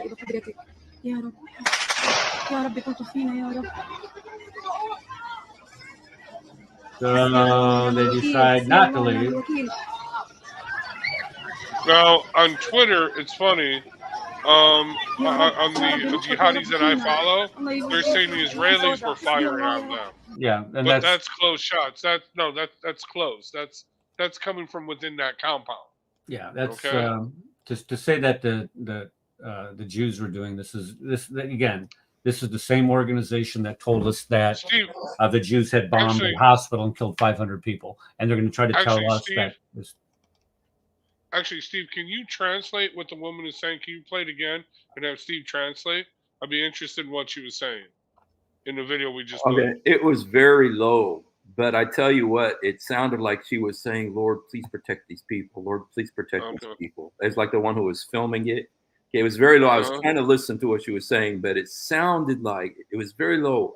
And I may be wrong, but I'm almost 100% sure she said, "Lord, please protect these people. Please protect these people." She saw what was happening, and you know what? The Gazan people know who was shooting. The Gazan people know who was shooting.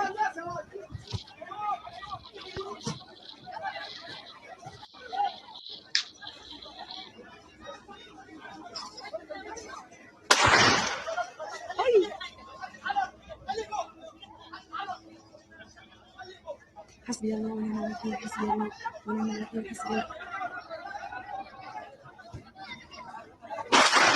حسبي الله ونعم الوكيل اللهم أرنا فيهم عجائب قدرتك يا رب يا رب كن فينا يا رب.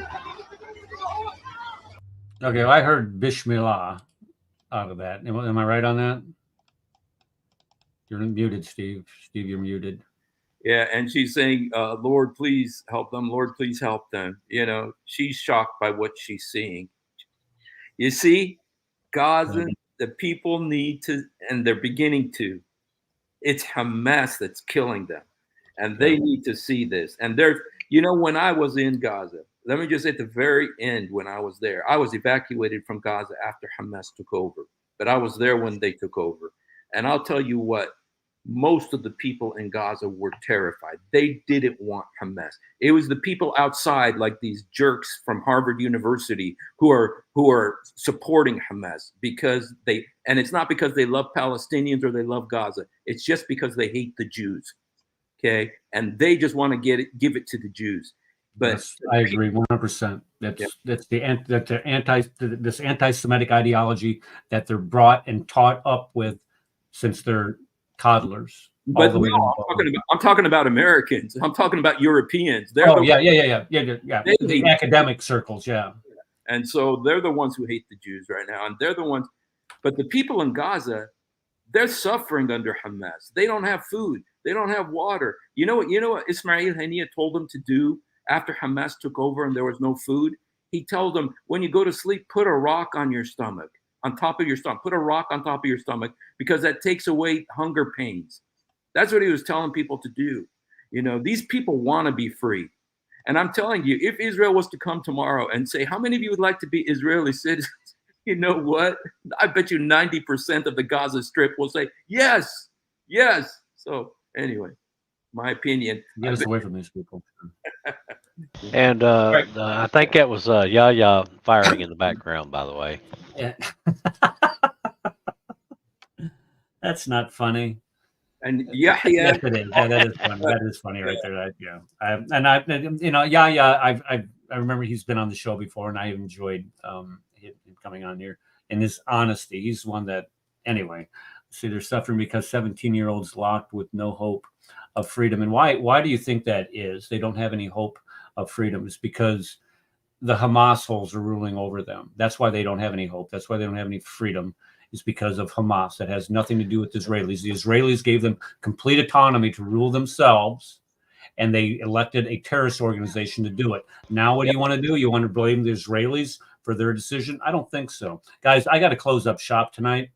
I appreciate everybody that came to the panel and your input tonight. I really do. And I thank you, Paul, for allowing me to take that 45-minute break with the fam with your presentation. Everybody in chat, and including you, Yaha. I appreciate how do you think I appreciate you coming, and all of our peeps in the chat.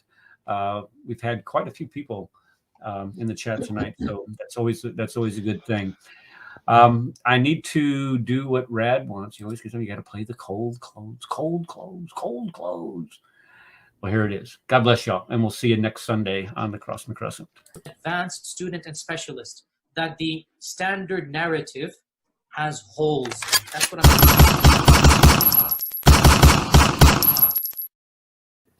that the Muslims were rioting against one another. And as much as we don't want to face the fact, the Muslims were lying sometimes They were fabricating, they were embellishing, and that might be hard to accept, but that is a reality.